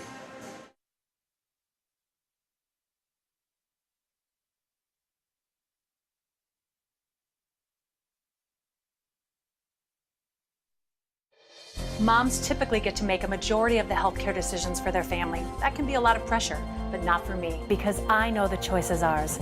For medical tests like MRIs, X-rays, CAT scans, and of course mammograms, ask your doctor to refer you to Iowa Radiology.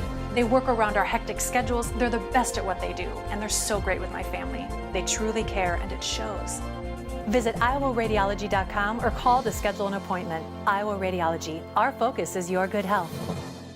Year-end closeout event. Schottenkirk Chevrolet Waukee. Up to $4,500 off. Plus 0% for 72 months on new 18 Silverados. Including $2,500 and $3,500. 0% for 72 on Volt, Cruise, and Trax. And 2019 Equinox. New 19 Equinox. $245 per month lease. Only $999 plus taxes and fees. Up to $5,500 off. Plus 0% for 72 on all new Tahoes and Suburbans. Hurry in. Schottenkirk Chevrolet Waukee. WaukeeChevy.com. Black Friday. Here's to everyone who believes in competition and good sportsmanship, who knows it's not about the trophies or the medals, but rather the lessons learned. For those who understand, it's not whether you win or lose, just that you give your best. So go ahead, lace them up, take the field, have fun, and play. For the experience, for the memories, for the love of the game. Shields. Tonight's contest is a CIML conference game. Ames comes into tonight's contest with a 4-1 record. They are coached by Vance Downs in his 15th season at the helm of the Little Cyclones. And he is assisted by Dana Goodwin, Jess Steins, Andrew Zalaski, Keith Pappen, and Bruce Burton. Ankeny Centennial has a 2-3 record. They are coached by Bob Fontana in his 6th season at Ankeny Centennial. He is assisted by Greg Severside, Ben Lamont, and Mark West. Now, let's meet the starting lineups. First for our visitors from Ames. A sophomore, number 5, Casey Plum. A freshman, number 14, Taman Lipsy. A junior, number 22, Cooper Downs. A senior, number 41, Japani Kellogg. A and his senior number 50, Will Krapfel. And now for our home team, our Ankeny Centennial Jaguars. Starting in a guard, 6'2" junior, number 5, Preston Kelly.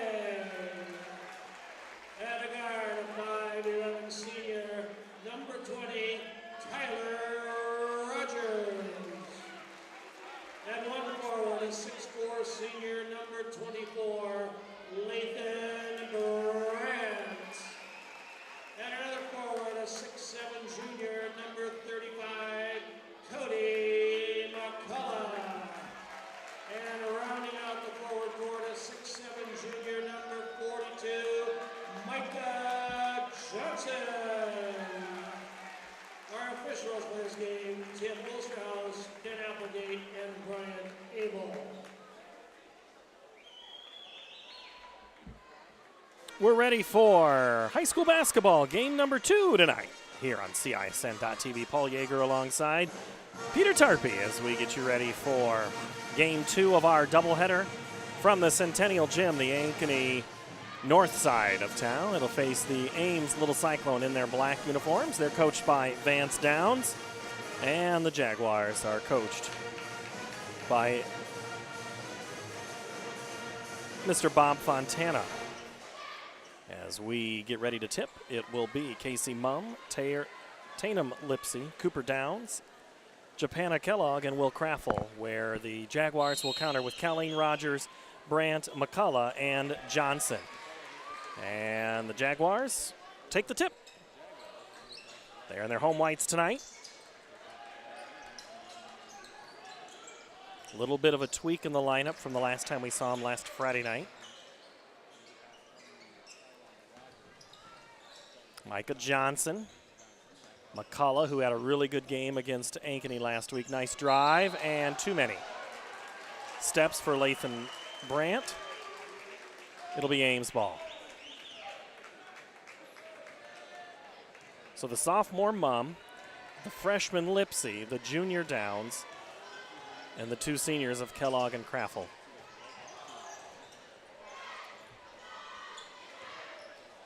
Kellogg has a good look. Nice long players here for Ames.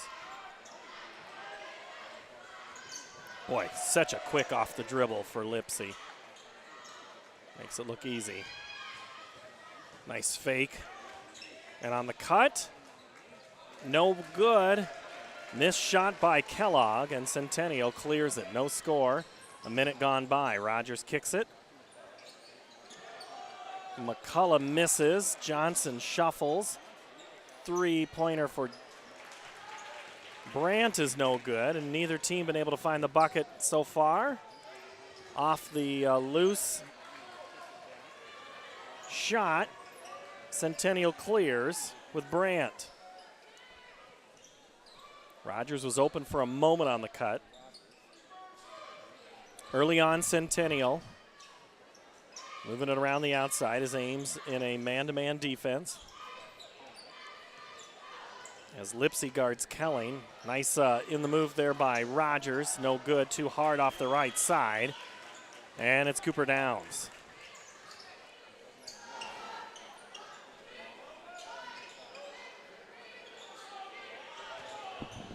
Nice drive and finish for Kellogg. Basket by Japana Kellogg.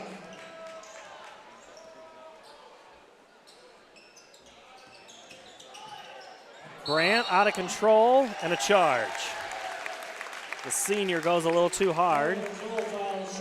And it'll be a turnover.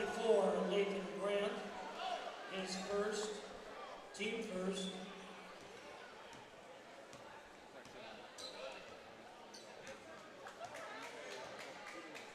Vance Downs signals in the call. Boy, there was a flash there for a moment. Mumm kicks it. Kraffel. Mumm again here. Good defense by the Jaguars. Look for that backdoor cut at some point. Lipsey Bullet pass corner. Mum, 3-ball, short. Rebound and a foul. Graffel will go and shoot a pair. Tyler Rogers whistled for the foul. Rogers is first, team second. At the line shooting 2, Will Krepfel.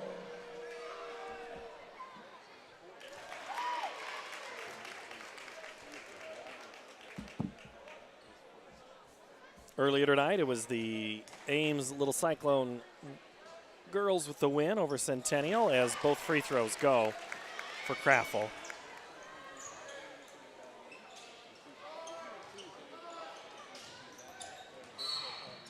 "4-0 lead, and we got a whistle. And another foul. This one will be on Will Kraffel, who just made the 2 free throws. 50, Will Krepfel is first, team first. Tyler Rogers now.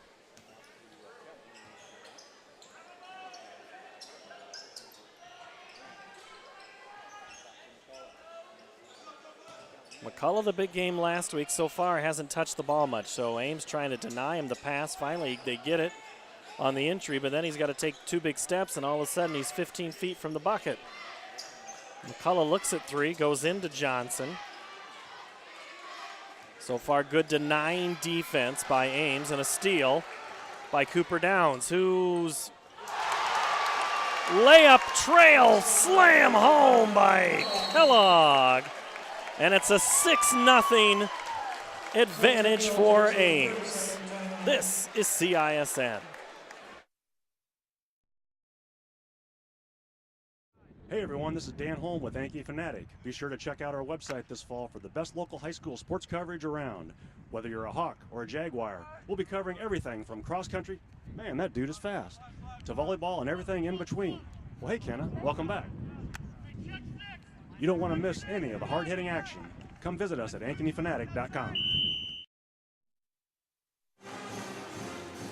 Bob Fontana takes a quick 30-second timeout as his team trails 6-0 here against Ames. The rebound of Cooper Downs' layup was put home hard by Kellogg. Go back and watch that one on the feed if you want to see it again. That was impressive.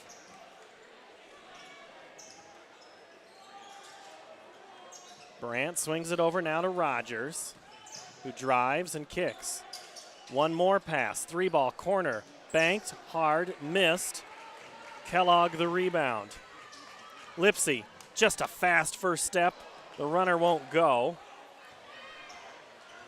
Cleared away by Johnson. Pulls up the basketball, and that's a hard thing to do. They try to go over the top for McCullough. And there's going to be a foul on Ames underneath. And it is going to be whistled on Japana Kellogg. Japana there. 3:36 to play, first quarter.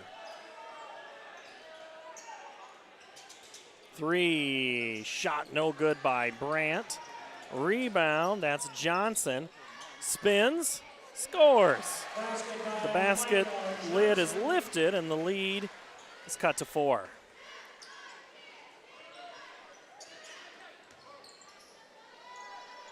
Three-ball, top, no good. On the Kellogg shot. Johnson, transition, 15-footer, good. The lead cut to 2 now. Johnson on a 4-0 run of his own.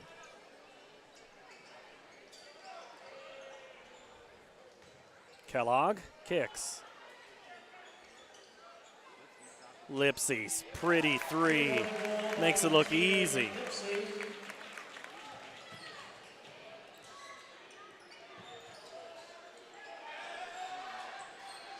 Just great defense so far by Centennial, or by Ames on the Centennial offense.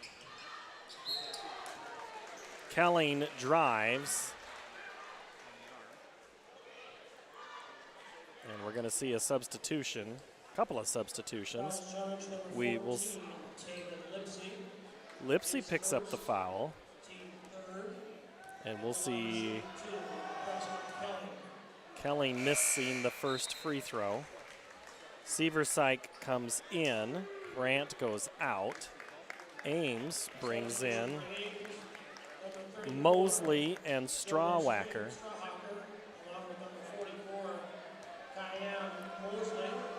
Second free throw from Kelling is good.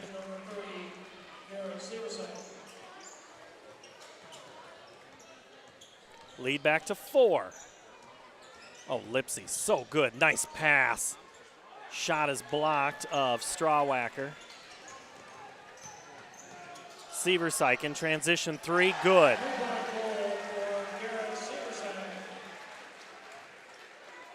Comes off the bench for a spark.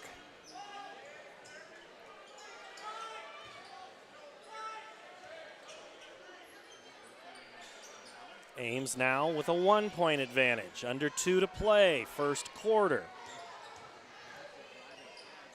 The runner won't go for Mosley. Gets his rebound. Johnson blocks it once and twice. Rogers again pushes the tempo. McCullough had a beat on Mosley. They didn't take it. Way out 3. Off the mark by Rogers. I think they missed a couple of chances to get it into McCullough there.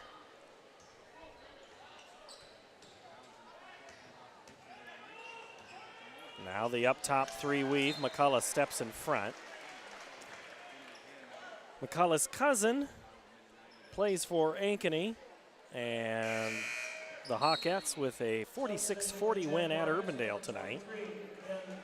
Waukee beat Valley 61-29, and Marshalltown over Fort Dodge 43-39 in other games in action tonight.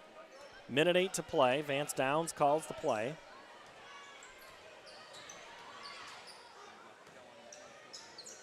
Lipsy, good first move, then just the floater, goes. He's got a touch, folks, I gotta tell you.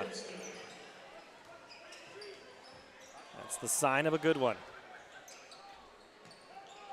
And there's been a couple of good players that have gone through the Ames program over the years. Seversyke on the block, had it for a split second. Rogers thinks about the 3, drives, cuts the distance in half. The floater won't go, tips it to no one, because McCullough had cleared out.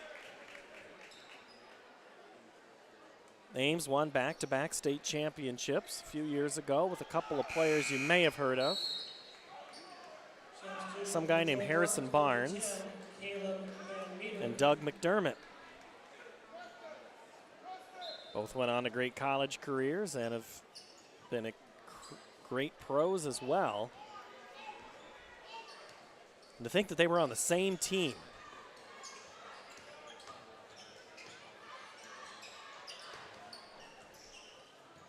Lipsy pulls up the dribble. He's now guarding him is Caleb Van Meter, who's into the game. 10 seconds. Downs hustled. 6 seconds. What can Lipsy do for you? Drive, the floater. No! Fight for the jump ball with .2.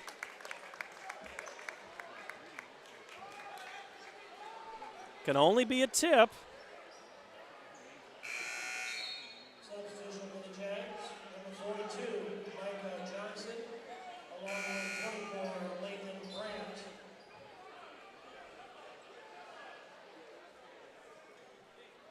Ames will try to put it in. Nope, no shot.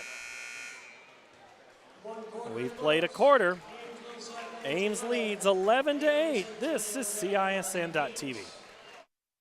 Year-end closeout event. Schottenkirk Chevrolet Waukee. Up to $4,500 off. Plus 0% for 72 months on new 18 Silverados. Including $2,500 and $3,500. 0% for 72 on Volt, Cruise, and Trax. And 2019 Equinox. New 19 Equinox. $245 per month lease. Only $999 plus taxes and fees. Up to $5,500 off. Plus 0% for 72 on all new Tahoes and Suburbans. Hurry in. Schottenkirk Chevrolet Waukee. WaukeeChevy.com. Black Friday year-end. Well, hello.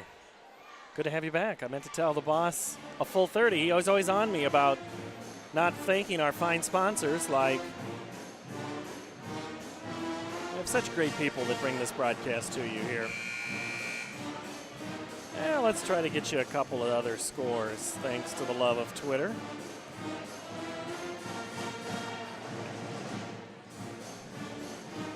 As we mentioned, we had girls' games earlier tonight. Here, 11-8, Ames with the first quarter lead as we go to quarter number 2. Here at Centennial High School. Centennial will get the ball out of the quarter. Garrett Seversyke will stay on the floor. Kicks and drives. Johnson from the right elbow, no good. Going down is McCullough, and he travels. Home fans think he had a little help getting there. The officials think otherwise. Coming up at halftime, we'll talk with Scott DeYoung, head coach of the Centennial girls. He said, Paul, win or lose, I'll be there.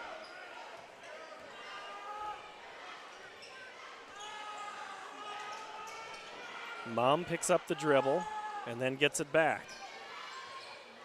Mosley, 3, no good. Rogers grabs the board.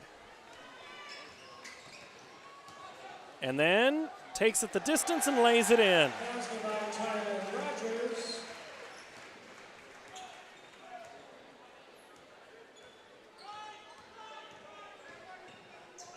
Centennial back within 1 now. Mum, nice move. The floater won't go. Johnson goes up and gets it. Took it away from Brandt, his teammate. Seversyke dribbles into some trouble. Goes back door. Nice pass. McCullough is the foul. Will be called on Ames. Valley leads 11-10 over Waukee. In that other game.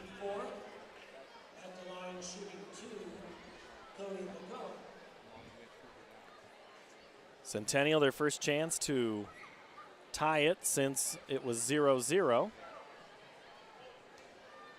With Micah Johnson, a 66% free throw shooter. He hits the first. He has 5 of the team's now 11 points.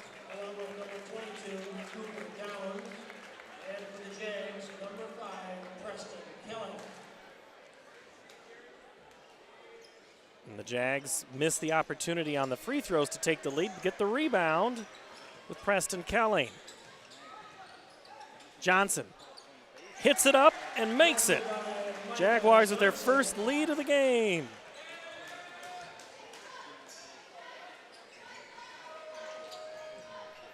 Up by 2, 13-11.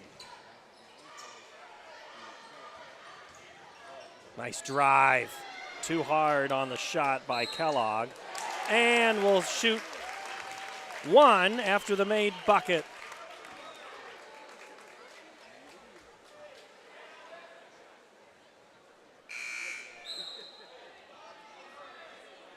Cody McCullough will be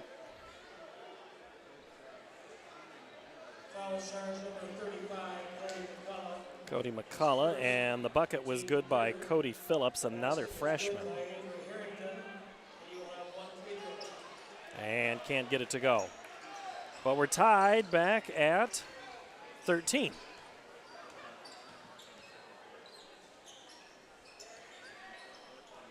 Into the game is Brady Peterson for Centennial. He'll draw Mosley down low. Actually, that's Phillips now. 3-ball shot, no good. Phillips the nice rebound. Lipsy drives, finishes. Oh. He's got 7 now.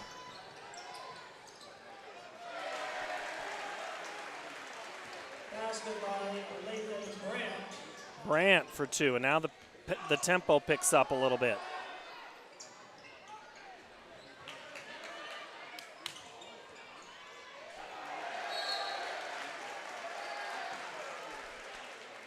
Turnover. It'll go back to Ames. Tied at 15, third tie of the game.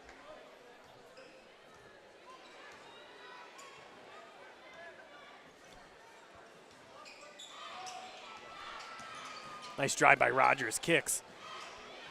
Brandt gets into trouble, turns around, spins. Off balance shot, no good.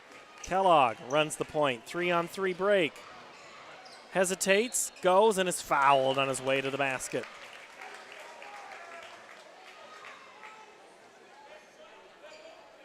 Micah Johnson will be whistled.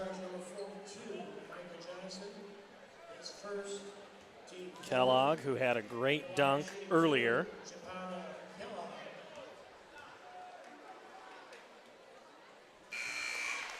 Kellogg makes the first.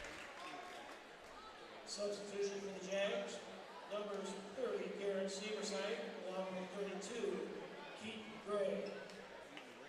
Keaton Gray comes in for the first time. He was quite the spark last Friday night in the game against Ankeny. Second free throw is no good. Centennial down 24 points at one point. Pulled it within 4, but just couldn't quite knock it all the way down.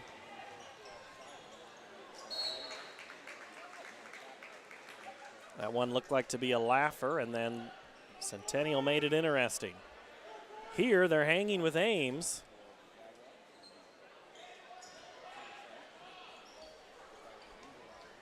You're thinking Ames at some point is just going to pop off and go. At Centennial just feels like they're just clinging here. The rotation seems to be working. Every time they bring somebody in, they get to Severside a little late under the basket. They missed him on the first chance. Peterson, Severside, Garrett's shot, no. Somehow Peterson tips it up to Garrett to keep the series alive. Try to get it in on a cutting to Johnson, and Mum stepped in the way. Just like the girls' team, this is a young team for Ames. Lipsy there, the freshman, drawing the defensive assignment is Keaton Gray, and he'll be whistled for the foul. Mum is a sophomore, Lipsy a freshman, Phillips a freshman, and then it's upperclassmen. Kellogg. Mum for 3. Keaton Gray skies and clears.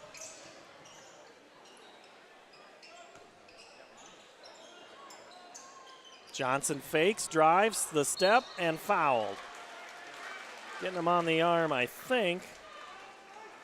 Cooper Downs, yep.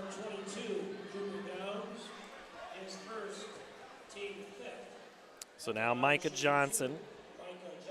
7 points so far. 1 on a free throw.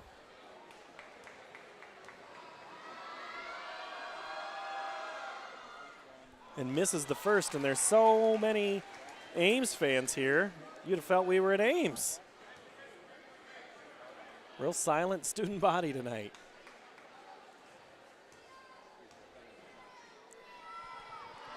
Johnson bends and throws it up and good. So Johnson ties it at 16.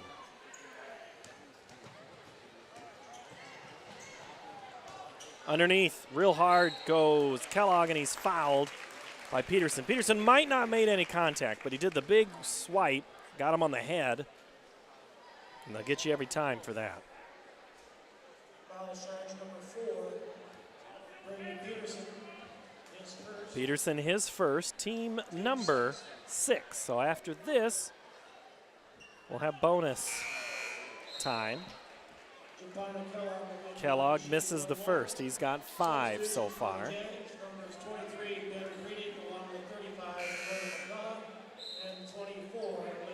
We've seen flashes of brilliance from Lipsy. So far, he's not been touching the ball a lot. It's been the other team. Free throw is good for Kellogg, and it's a lead again for the Little Cyclones.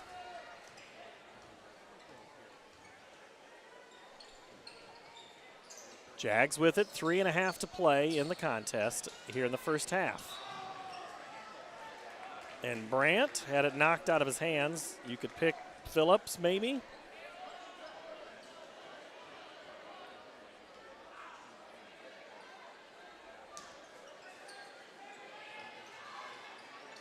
Tyler Rogers trying to get the cut to Rogers on the back door. Pass from Breeding, and that didn't work. So now Ames can add to it. Nice transition shot by Lipsy, but it won't go. Centennial scraps. Phillips shot no good. Rebound Kelly. He's going up against the numbers 1-2 and lays it in. Preston, the nice finish.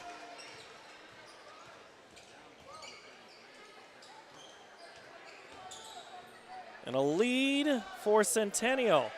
Ties their biggest of the game at 1. Kelling. McCullough been quiet, but he was quiet in that game last Friday night too. Doesn't matter if you leave him alone, what can happen? Rogers, 3, no. Right to Phillips, up ahead Lipsy, this, look out. Lays it in. Y'all, the house wanted to go for him. It's back to a 1-point lead for Ames. Back and forth we go. Too hot of a pass for Brandt. Great defense by Downs. Under 2. Rogers sets up 3. Short. Rebound Lipsy. What's Lipsy going to do? Nice pass up ahead. Phillips for 2. Look left, go right. 3-point lead. Biggest of the game was 6 back in the first quarter when it was 6-0 Ames.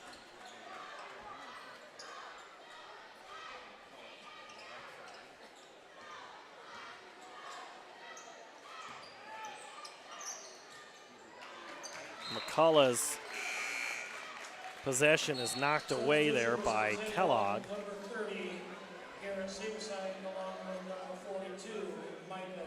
Sebersyke and Johnson come back in.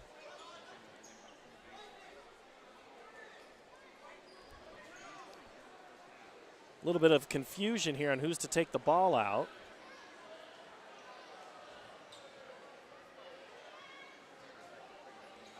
Garrett, the quarterback, will throw it in. Eventually, does get it to McCullough. 3-point shot off the way, no good by Kelly, not even close, and the fans let him hear it. Oh, up ahead, Kellogg misses the dunk, but he was fouled.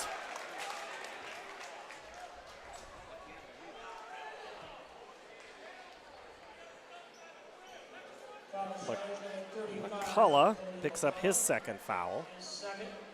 Team 7 at the line shooting 2, Johanna Kellogg.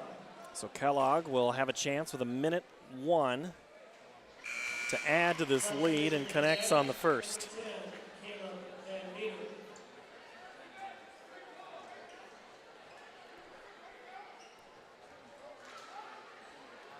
Kellogg's last 3 points have all been free throws. Make it 4.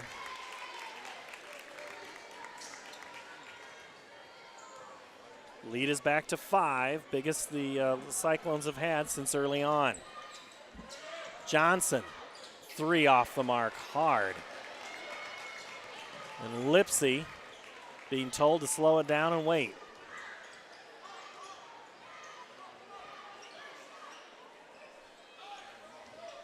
It's Mum and Kellogg now. Still man-to-man defense by Centennial, under 30 now.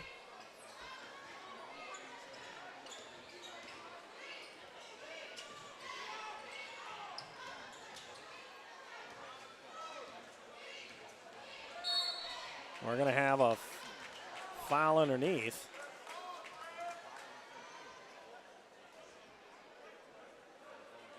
Rogers is going to be whistled for a foul.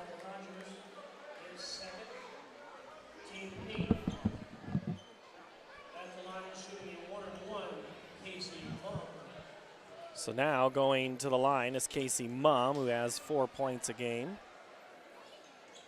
and misses on the first. So now Centennial with 14 seconds will have a chance to cut into this deficit. Rogers, Van Meter, Seversike, 3 seconds.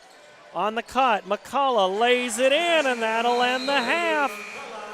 McCullough gets his first 2 points as we end the first half, 23-20. We'll talk girls basketball when we come back. This is CISN.TV. Here's to everyone who believes in competition and good sportsmanship, who knows it's not about the trophies or the medals, but rather the lessons learned. For those who understand, it's not whether you win or lose, just that you give your best. So go ahead, lace them up, take the field, have fun, and play. For the experience, for the memories, for the love of the game. Shields. Hi, Ron here, head coach of Westside Auto Pros. When your car's on the injured reserve, you want to get it back in the game as soon as possible. I know that. That's why you need to bring it here to Westside Auto Pros. I have a team of experts that can fix almost every automotive injury. Whether it's a fractured joint, a brake, or if your car just got its bell rung, no problem. We can even do a complete physical on your car to make sure it's game ready for the entire season. So bring your car to Westside Auto Pros and we'll get it back in the starting lineup in no time. Hey, you guys are dogging it back. So there's another story in the media about when and how often we need to get our mammograms. Kind of confusing. When this happens, I like to consult with experts. So I called Iowa Radiology. They recommend women get an annual mammogram starting at age 40. They know that it's the best way to detect cancers early and save lives. And that's good enough for me. Visit iowaradiology.com or call to schedule your mammogram. Iowa Radiology, our focus is your good health. Stronger, faster, healthier. You want more. You want to be part of something bigger than yourself. A place for people of all ages, all walks of life, that provides opportunities for all to succeed. We do that. We're the why. Build more than hustle. Build a stronger community.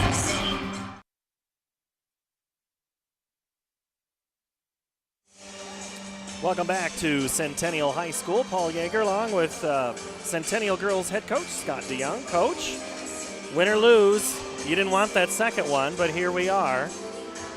Close game for much of the game. You know, that first quarter, second quarter, third quarter, everything's close, and then all of a sudden Ames gets hot. What happened? Well, I think we missed shots throughout the game, and they did too, and then they made a few shots, and we didn't. We were, I think, on 27 for a long time, and you look up and, you know, we're down 10. So I just think it was a case where we turned the ball over, they took advantage, and, you know, we really struggled on offense. I think a lot to do with their defense, but that was kind of the story of the game. What were they doing defensively that was messing things up? It seemed like they were trying to take away Schoen, but she still gets, I think, 18. But it was really not nobody else. No, we just didn't have any other players step up. We took a lot of threes, which we don't usually take that many. We didn't make many of those. They really sagged off and, you know, protected the paint. And, you know, there wasn't much room for us to drive. There was open threes, and we just didn't make very many of them. Caroline Waite, you know, yeah, she just, you know, she provided a spark for them that you just didn't quite have an answer for. True. I thought we played great defense on her, but she did provide a little spark. She hit a couple tough runners over our, you know, post kids, 6-foot athletes. She made a 3 or 2 in there, and that little run, and that was, you know, I was proud of how we came back 10 down, but that was probably where the game was decided. Ashley Iams for them too. She just seemed to be about a quarter step ahead of everybody else. Either it was in the right position at the right time, and then she hits a couple of big shots too. Yeah, we didn't have our hands up, and we talked after the game. The loose balls we didn't get tonight. Usually we're pretty good at that, but they seemed, like you said, a step quicker to the loose balls, and some timely offensive rebounds, I think, that they end up scoring on too, were big parts in these low-scoring games. Well, you get it within. You had a chance there on the free throw with Harris. Were you wanting to make it? Were you wanting to miss it? That's always that tough thing, because you're like, well, we'll get the rebound. Well, You just need the points, right? Yeah, I think you need the points, and even if you foul and they got to make 2, you still have a chance to tie it. So, but it is kind of tough at this state level to practice missing, and then we did have a shot at the end. It wasn't a great shot, but it was a shot. But we were in a position, to tie that game. We had a putback, too. Right. That we got fouled on. That if we would have made, would have been different, too. But that's how it goes. It wasn't the last play, really, that cost us. I just thought in the first quarter, first half, too, we didn't quite play with the urgency that we needed to. Are you saying there's games where there's like little things here and there that add up and make a big thing or something? Is that? Yeah, and the girls talked about all those little things after the game. And for us, they're important because we don't have any, first team All-Staters maybe on our team, so we have to do all those little things really well, consistently through the game. Well, but you've got such a great team, and you're bringing in 4 or 5 off the bench, and you're providing sparks here and there tonight. You get a couple from Robin. Renshie plays big. King came off there. Murray, as a freshman, what is it? How do you get into the mix as a freshman in your program? It doesn't happen very often. What is it that she has done for you? She had a good first quarter there, and then she kind of got taken out of the game. Yeah, I think she's been consistent, although tonight I didn't think she was consistent at all after we got going. But, she's brought some consistent scoring ability and pretty solid play to us, and that's what we were looking for at our guard spot there. I'm not sure what it takes. She's got to be pretty good at a lot of things. All right, so you got to turn the page Tuesday night. Next week, Dowling and then Urbandale. We talked last week about Caitlin Clark. Now it's for real that you're going to have to play her. When it's one, she's such a tough one to defend. And I know you've had to drop plays, defenses for tough players like that before. How do you not let your girls get psyched out by a player like her? Well, I don't think our girls will be psyched out because we see a lot of great players. But I think the key is, like tonight, we did a decent job on weight, but number 3 doubled her average. She had 11. I think she had about 6 or 5 going into it. Young, I thought we played great against Valley. She had 29. We could live with that, but Honnold had 20. So, it's a dilemma. Do you scheme and try to stop one, like Clark? You can't let the other step up. I think that's the key. So either you try to stop her and let the other score a little bit, or you let her score and shut everybody else down. I don't know what we'll do, but probably hard to stop her, no matter what you do. No matter what you do. But you've been there before, and it'll be interesting to see that game plan. We'll be back here on Tuesday night to tell everybody again, thank you so much for spending time with us. Thanks for having. It's always enjoyable visiting with you. Another good Friday night in the gym. So yeah, always got to learn and pick your brain. I always like one more thing I got to add to my layer. Help out. Well, all right. Don't get your head too full. No. Oh gosh, I got a long way to go on that. Yeah. Scott DeYoung, head coach of the girls of Centennial, and here at the boys halftime, it is Ames 23, Centennial 20. Back in a moment after this. No doubt about it. Saving feels great. At Mid-American Energy, we love saving too. Saving the environment by supporting tree planting, which improves air quality. Saving money by investing in wind energy, which keeps rates low. And saving you energy by providing tips to help make your home more energy efficient. Which means you can take those savings and put your energy into having fun. Saving definitely feels great. So does being obsessively, relentlessly at your... Is this guy a contractor who does good work or a contractor who needs work? For a reliable recommendation, trust the Better Business Bureau, protecting consumers for over a century.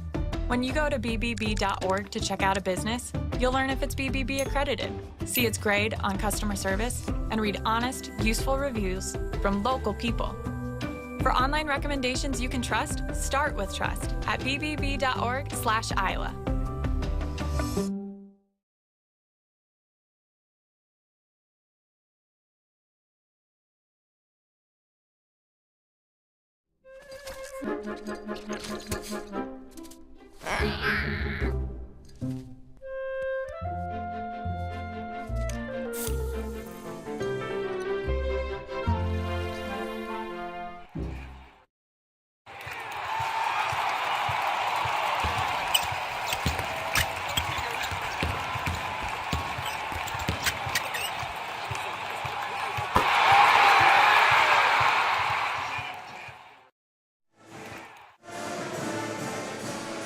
My thanks to head coach Scott DeYoung of Centennial girls basketball for joining us here at halftime. Ames in the lead 23-20, and in our other game it's Waukee leading Valley 27-20 at the half. First half scoring for Ames, which has 23 points, tied at 12 after that first half. Kellogg has 8, Phillips 4, 9 for Lipsy, 2 for Craffle, 4 Centennial, 8 from Micah Johnson, 2 Cody McCullough right there at the buzzer, 3 for Garrett Seversike, 2 for Brandt, 2 for Rogers, 3 for Kelling. So balanced scoring, just not a lot of it as we get ready for half number 2 here on CISN.TV. Back Tuesday, Dowling at Centennial. Hopefully we get Andy Pollock back with us to knows a thing or two about those Maroons, and hopefully we get Jackie Sapp back in the mix. Peter's like, yes, I know, we'll get her. So thanks. What's that? We'll get her there. She knows, and always glad to have her here helping out on the games. And her father will be 91. My old elementary principal, Elwood Sapp, on Christmas Day. So it is a present, great guy. And I was just telling Jackie last night, I was lucky to have people like him and the hires that he made that were teachers that I had. And so maybe I shouldn't say that, because now you're going to blame him for me. And I was one of hundreds of kids that he had. And then she's a teacher as well, and former coach, former player. And Ames will put it in to start the second half, already up by 3.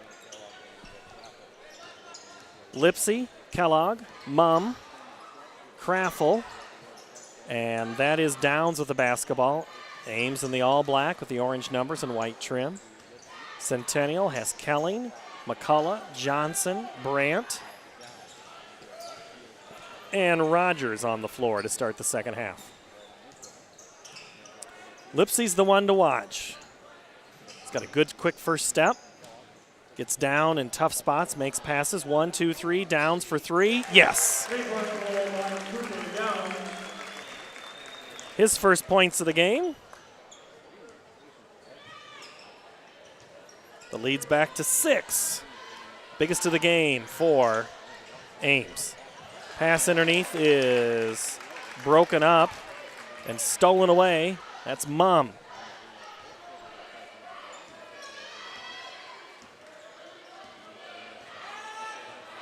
Lipsy comes back to get Kellogg on the pick and roll. Lipsy misses.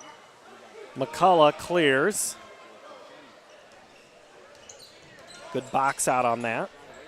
Rogers loses it for a moment. Kelling. Lipsy on him.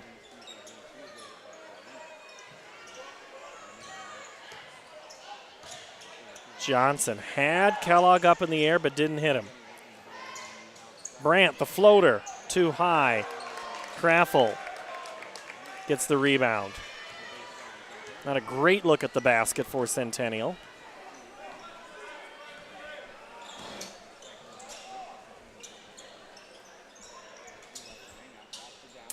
Downs again.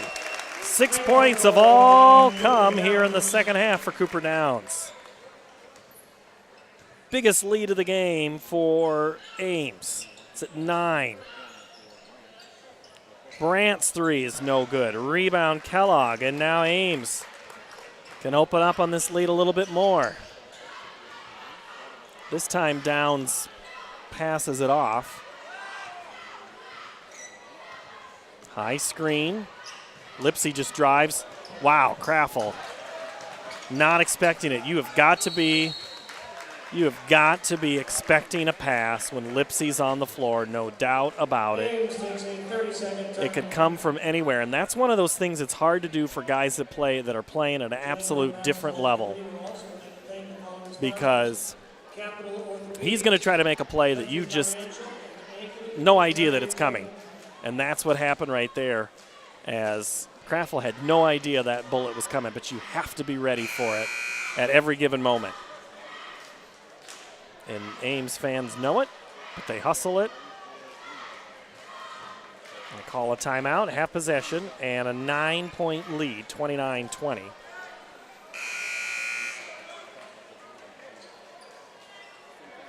Ames has been winning games by 20 points on the average this season. They're 1 point away from being 5-0. Wins against Mason City, Ottumwa, Fort Dodge, and Des Moines, Lincoln, and a 1-point loss to Johnston. Centennial played some tough teams as well.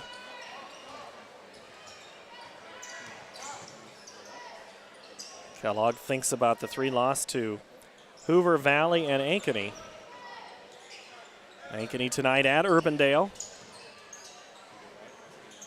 Downs again. Won't go this time. Johnson skies. He thought about pushing the tempo to Seaver Syke. Thought better. Rogers drives. Hits the bottom side of the rim. And there's going to be a foul on the floor as Johnson is fouled. And it's going to be on Will Craffle, and that is his third. Charge number 50, Will Craffle, his third, team first.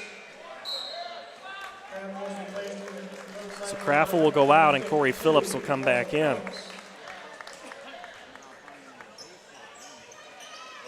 Rogers in the corner. McCullough gets some separation there, and McCullough, he scored the last 4 points for Centennial. 2 at halftime right before. Lipsy's loop-de-loop no good. Kellogg, the putback, is good. Kellogg had only scored 4 free throws in a row, finally gets a field goal.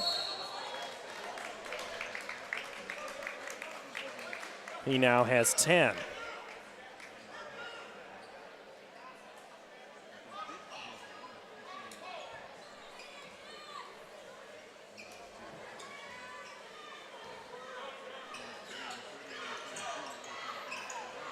Cross court to Brandt.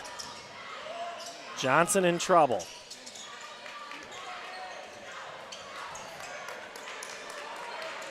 Loose ball punched. Kelling, 3, no good. McCullough loses it. Lipsy just flat out took it away from him. He gets around 3 players and lays it in hard off the glass. He hit another gear there that not many players have. And it's the biggest lead of the game for Ames. They're up 11 on CISN. Hometown clothing store, the one that had it all, everything to get the work done, all in one place. G&L Clothing is your hometown Iowa store. Stop in and see us, or we're only a click or phone call away. Family owned for nearly a century. G&L Clothing, 1801 Ingersoll, Des Moines. G&L Clothing, your size, your style, we've got it all. Move it! Hi, Ron here, head coach of Westside Auto Pros. When your car's on the injured reserve, you want to get it back in the game as soon as possible. I know that. That's why you need to bring it here to Westside Auto Pros. I have a team of experts that can fix almost every automotive injury. Whether it's a fractured joint, a brake, or if your car just got its bell rung, no problem. We can even do a complete physical on your car to make sure it's game ready for the entire season. So bring your car to Westside Auto Pros and we'll get it back in the starting lineup in no time. Hey, you guys are dogging it back here. Let's move it, move it, move it. Earlier tonight, Johnston downed Dowling 74-64. So the Dragons are now 8-1. The Maroons come here Tuesday night. We'll be on the air around 6 o'clock. I vow, Peter, to be here closer than 2 minutes of 6 on Tuesday. Centennial with the basketball, down 11. Need to find a spark. They go Johnson on the block.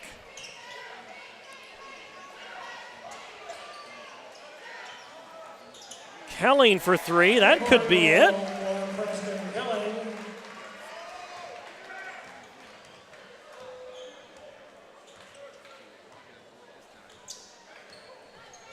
Lead back to single digits now. Now the Jaguars need a stop. Mosley almost had it taken away. Kellogg now for three. Short. Rogers takes the rebound away from his own teammate, Micah Johnson. Nice move. No foul. Kellogg all ball. Lipsy. Downs. Got to be ready for that. And Phillips was, and he scored. Pass wasn't nearly as fast as it would be from Lipsy, but darn close.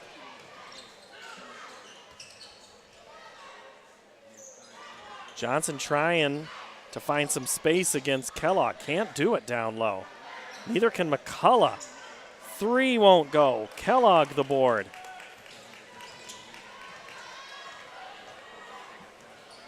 Cody McCullough kept out of this game. Only 4 points. Lipsy hesitates. Gets it back. Wide open three. Misses the look. Seversyke with it as we come under a minute and a half. McCullough, big step.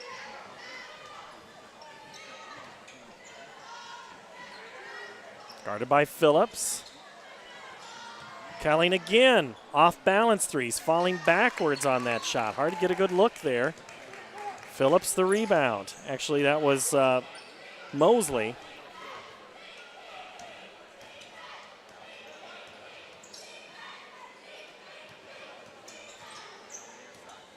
Nice drive. Lipsy short. Rebound straight back up. Second effort for Phillips will earn him a trip to the free throw line. So he's fouled by Cody McCullough, who's venturing into that territory where he's got more fouls than points. His third foul, and he's got 4 points.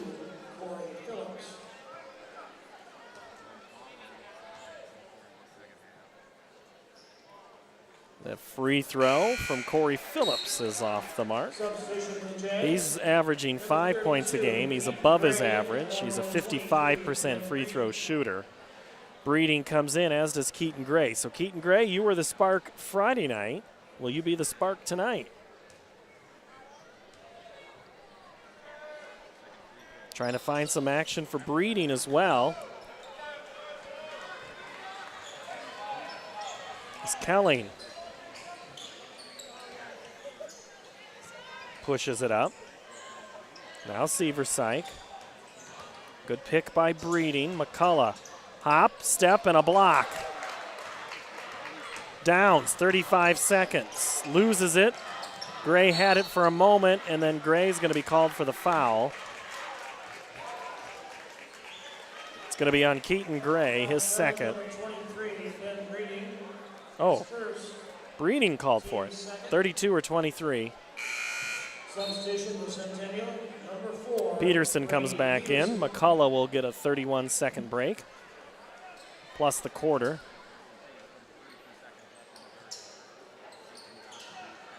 Lipsy was looking for a cutting Downs, couldn't get him.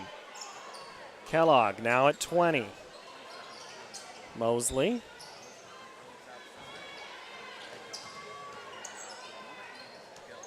Phillips.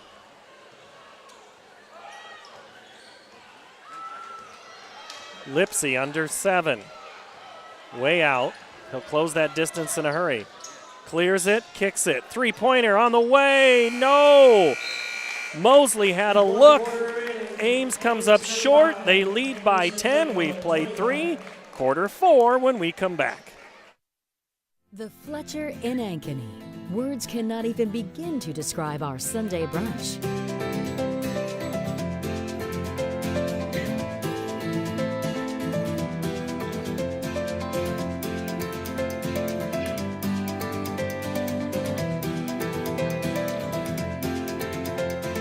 You won't find a better Sunday brunch than what's being prepared for you. Try it this Sunday. The Fletcher, North Ankeny Boulevard in Ankeny. Service. There's no doubt about it. Saving feels great. At Mid-American Energy, we love saving too. Saving the environment by supporting tree planting, which improves air quality. Saving money by investing in wind energy, which keeps rates low. And saving you energy by providing tips to help make your home more energy efficient. Which means you can take those savings and put your energy into having fun. Saving definitely feels great. So does being obsessively, relentlessly at your service. Ames has a 10-point lead as we start quarter number 4. Seversyke, Kelling, Breeding, Peterson, and Gray for Centennial to start the fourth quarter. Downs, Kellogg, Mosley, shot no good by Seversyke, and Mum the board. Mum, Kellogg, Downs, Craffle, and Mosley. No Phillips or Lipsy right now. Lipsy won't sit long. Mosley had a look at the bucket at the end of the third quarter and missed.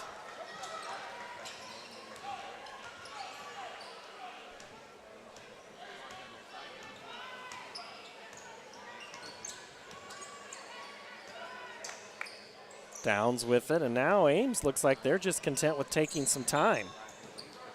Got to get a great looking shot. They've already milked a minute off the clock. Mosley drives across the body, and it's saved by Craffle.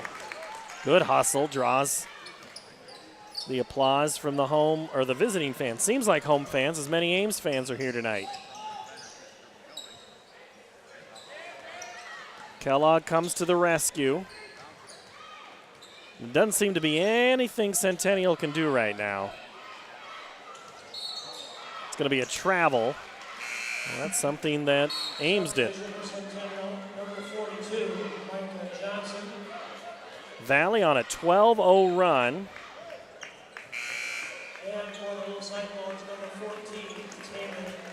To make it 35-32. Interesting. Centennial trying to cut into a 10-point lead. Keaton Gray lost it for a moment, but it went off. Casey Mum first, or last, I mean. Garrett Seversyke, the quarterback. Ben Breeding, the tight end. Keaton Gray, the safety. Rogers, the defensive back, not out there. Seversyke goes driving and is fouled on his way to the basket. Foul will be whistled on Cooper Downs.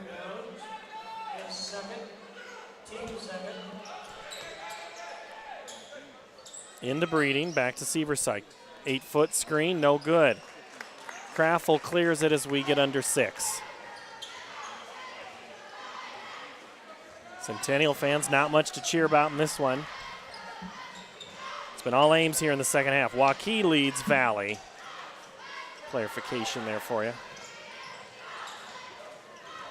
So Waukee by 3 as they go to quarter 4. Nice cut to Lipsy. Gray got a hand on it. Prevented the 2 there. Seversyke way out on Downs, and then it's going to be whistled for the reach. Garrett didn't think he did it. Team third. Substitution for the Jags. Number 20, Tyler Rogers, along with 24, Nathan Brandt. Rogers and Brandt come back in for Centennial. Lipsy, man, he's so fast off the dribble. Micah Johnson clears. It's been Micah Johnson tonight keeping Centennial in this one. And Preston Kelling's been trying as well. He's got 8 now. First points of the fourth quarter.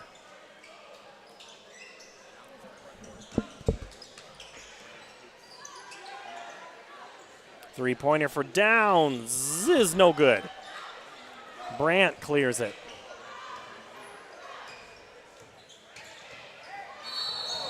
It's going to be a charge. And Brandt kind of thought he was tied up.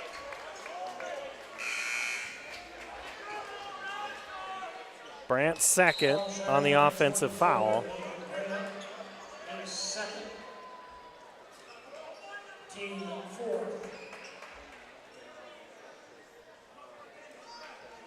Got a little perspiration there on the court, down on the right side. Clear that up.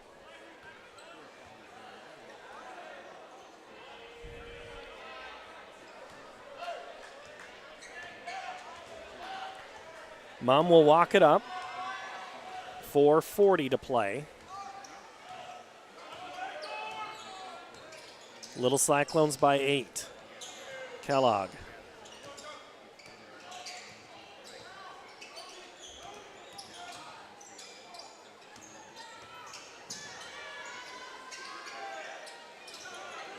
Kellogg had it for a moment, drives. Nice move in the middle of the lane. So this is one of those, everybody's thinking about Lipsy, but it's Kellogg who's just as good. That McDermott Barnes situation as the jumper is no good by Johnson, and Ames gets the rebound.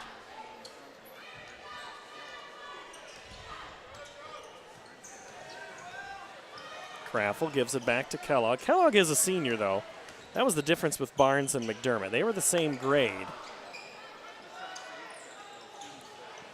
Very rarely, timeout Ames, very rarely does a team have an NBA player once in their career.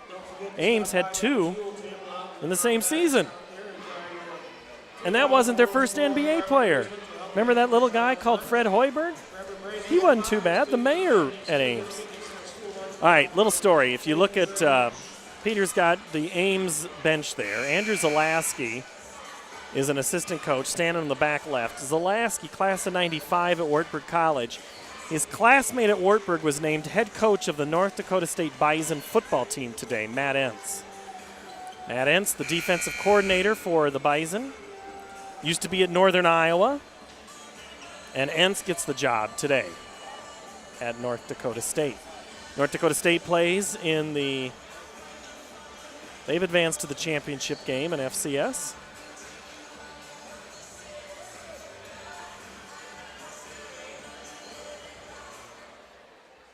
As we get the music down, I would like the music during the game. It's a very NBA-ish. Kellogg on the backside is fouled, no bucket. They're going to say Johnson got him before he got the shot off on the pass. Foul charge number 42, Micah Johnson. Micah his second. Micah has 8. Kellogg tonight, 12 points. Lipsy with 11, and Downs misses. Boy, Kellogg almost tipped that in with his left hand. And he gets up the court in a hurry. Nice move, Brandt. Oh, he's fouled on the floor. Thought maybe we're going to have a travel. Foul charge number 22, Cooper Downs, his third, team third.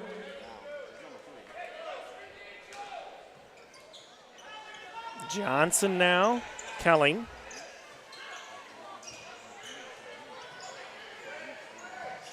Swing it to the corner. Brandt 3. Good.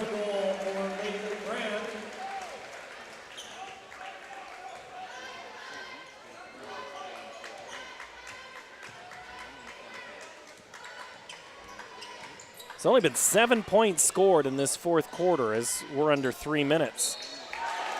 Kellogg's going to get a chance to make me look foolish with the and one. Basket was good by Kellogg. Foul charge Cody McCullough, his fourth. McCullough picks up the foul, his fourth, and he now does have as many fouls as points. Cody just absolutely been taken out of this game tonight.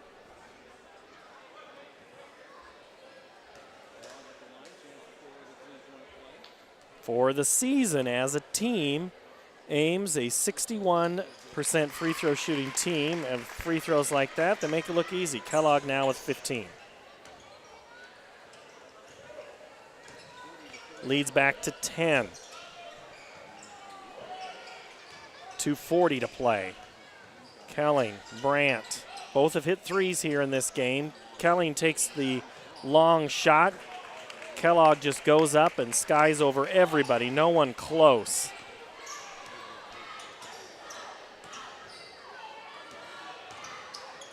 Nice pass, and then Brandt steals it, and then he gets a couple of traps, and McCullough is fouled by Mumm. Coming up here on 9 o'clock in Middle America in Ankeny, Iowa. Glad to have you here on CISN.TV. Paul Yeager, Peter Tarpey. It's the best way to have Peter in the game. He listens but can't speak.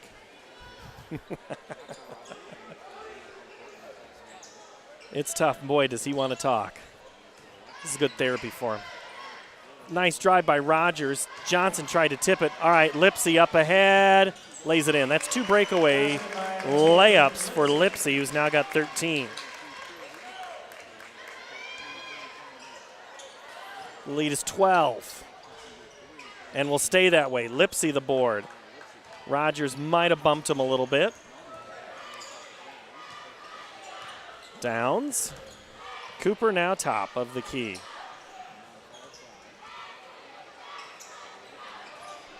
.90 seconds to play.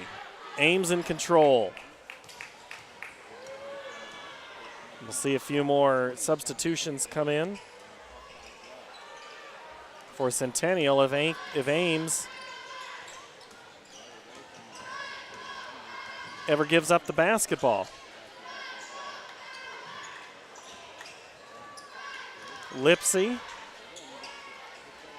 1 minute remaining.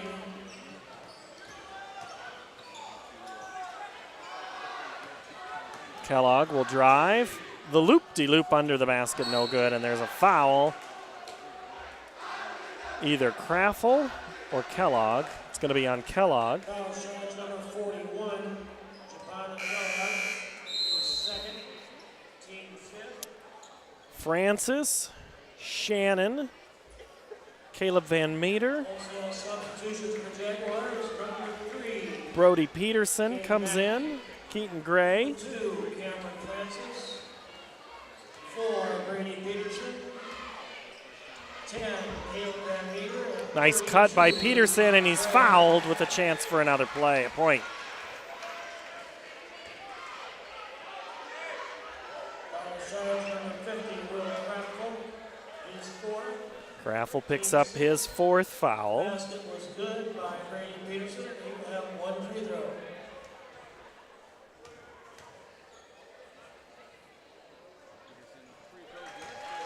And the free throw is good.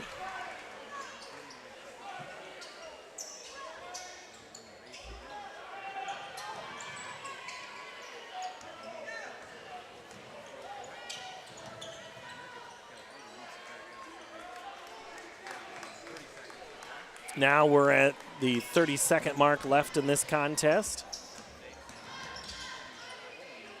Downs with it. Guarded way out there by Van Meter. Kellogg makes a cut, and then Lipsy just pulls it out here for 10 seconds. Ames, a pretty impressive second half. Consistent the whole game, kind of made it interesting, and they'll win it. Going away, 42-33. Final score, Ames 42. So the visitors take 2 tonight here at the Ankeny High School, Ankeny Centennial Gym. This one a 42-33. The first one very similar score of 41-38. Centennial actually wins the quarter 8-7, loses the game 42-33. Take a look at your unofficial statistics here as we wrap things up for Ames tonight. They were led by Japana Kellogg with 15, 13 for Taman Lipsy, 6 for Corey Phillips, 2 for Will Craffle. And for Centennial, and Ames finished with 42 points. Centennial 33 tonight. And they came from Micah Johnson's 8, 5 from Lathan Brandt, 3 from Garrett Seversyke, 8 from Preston Kelling, 3 from Brody Peterson, and 4 for Cody McCullough. That's kind of the difference in this game. McCullough kept out of it. Not really allowed to get much into the flow at any point here. And Waukee is up 5 with 1:33 to go. And it's texting Dar now. That's what we do sometimes. That's how we get scores. I don't know how we did it before. It's, texting back and forth. So Waukee with a win. The girls won in that game tonight. Waukee 61, Valley 29 in girls play. Ankeny beat Urbandale in girls play 46-40. Marshalltown over Fort Dodge 43-39. Johnston 74, Dowling 64 in girls play. And here it was Ames 41 and Centennial 38. And for the boys contest here tonight, Ames improves to 5-1 on the win. Centennial falls to 2-4 on the loss, 42-33. Ames will host Ankeny on Tuesday night, and then they'll be at Dowling to finish the 2018 portion of their schedule. Whereas the Centennial Jaguars, they will be home with Dowling on Tuesday, and Friday they'll be at Urbandale before they are done for the 2018 campaign. And then 2019 starts after that, and we'll have several games here at the end of the season, and they all get good from here. And then we get to the tournament. Before we know it, we'll be at Wells Fargo Arena the last week of February. For Peter Tarpey, Jackie Sapp, this has been Paul Yeager on another night at CISN. Ames wins the doubleheader. Girls win from Ames, 41-38. The boys win 42-33. So long from Ankeny.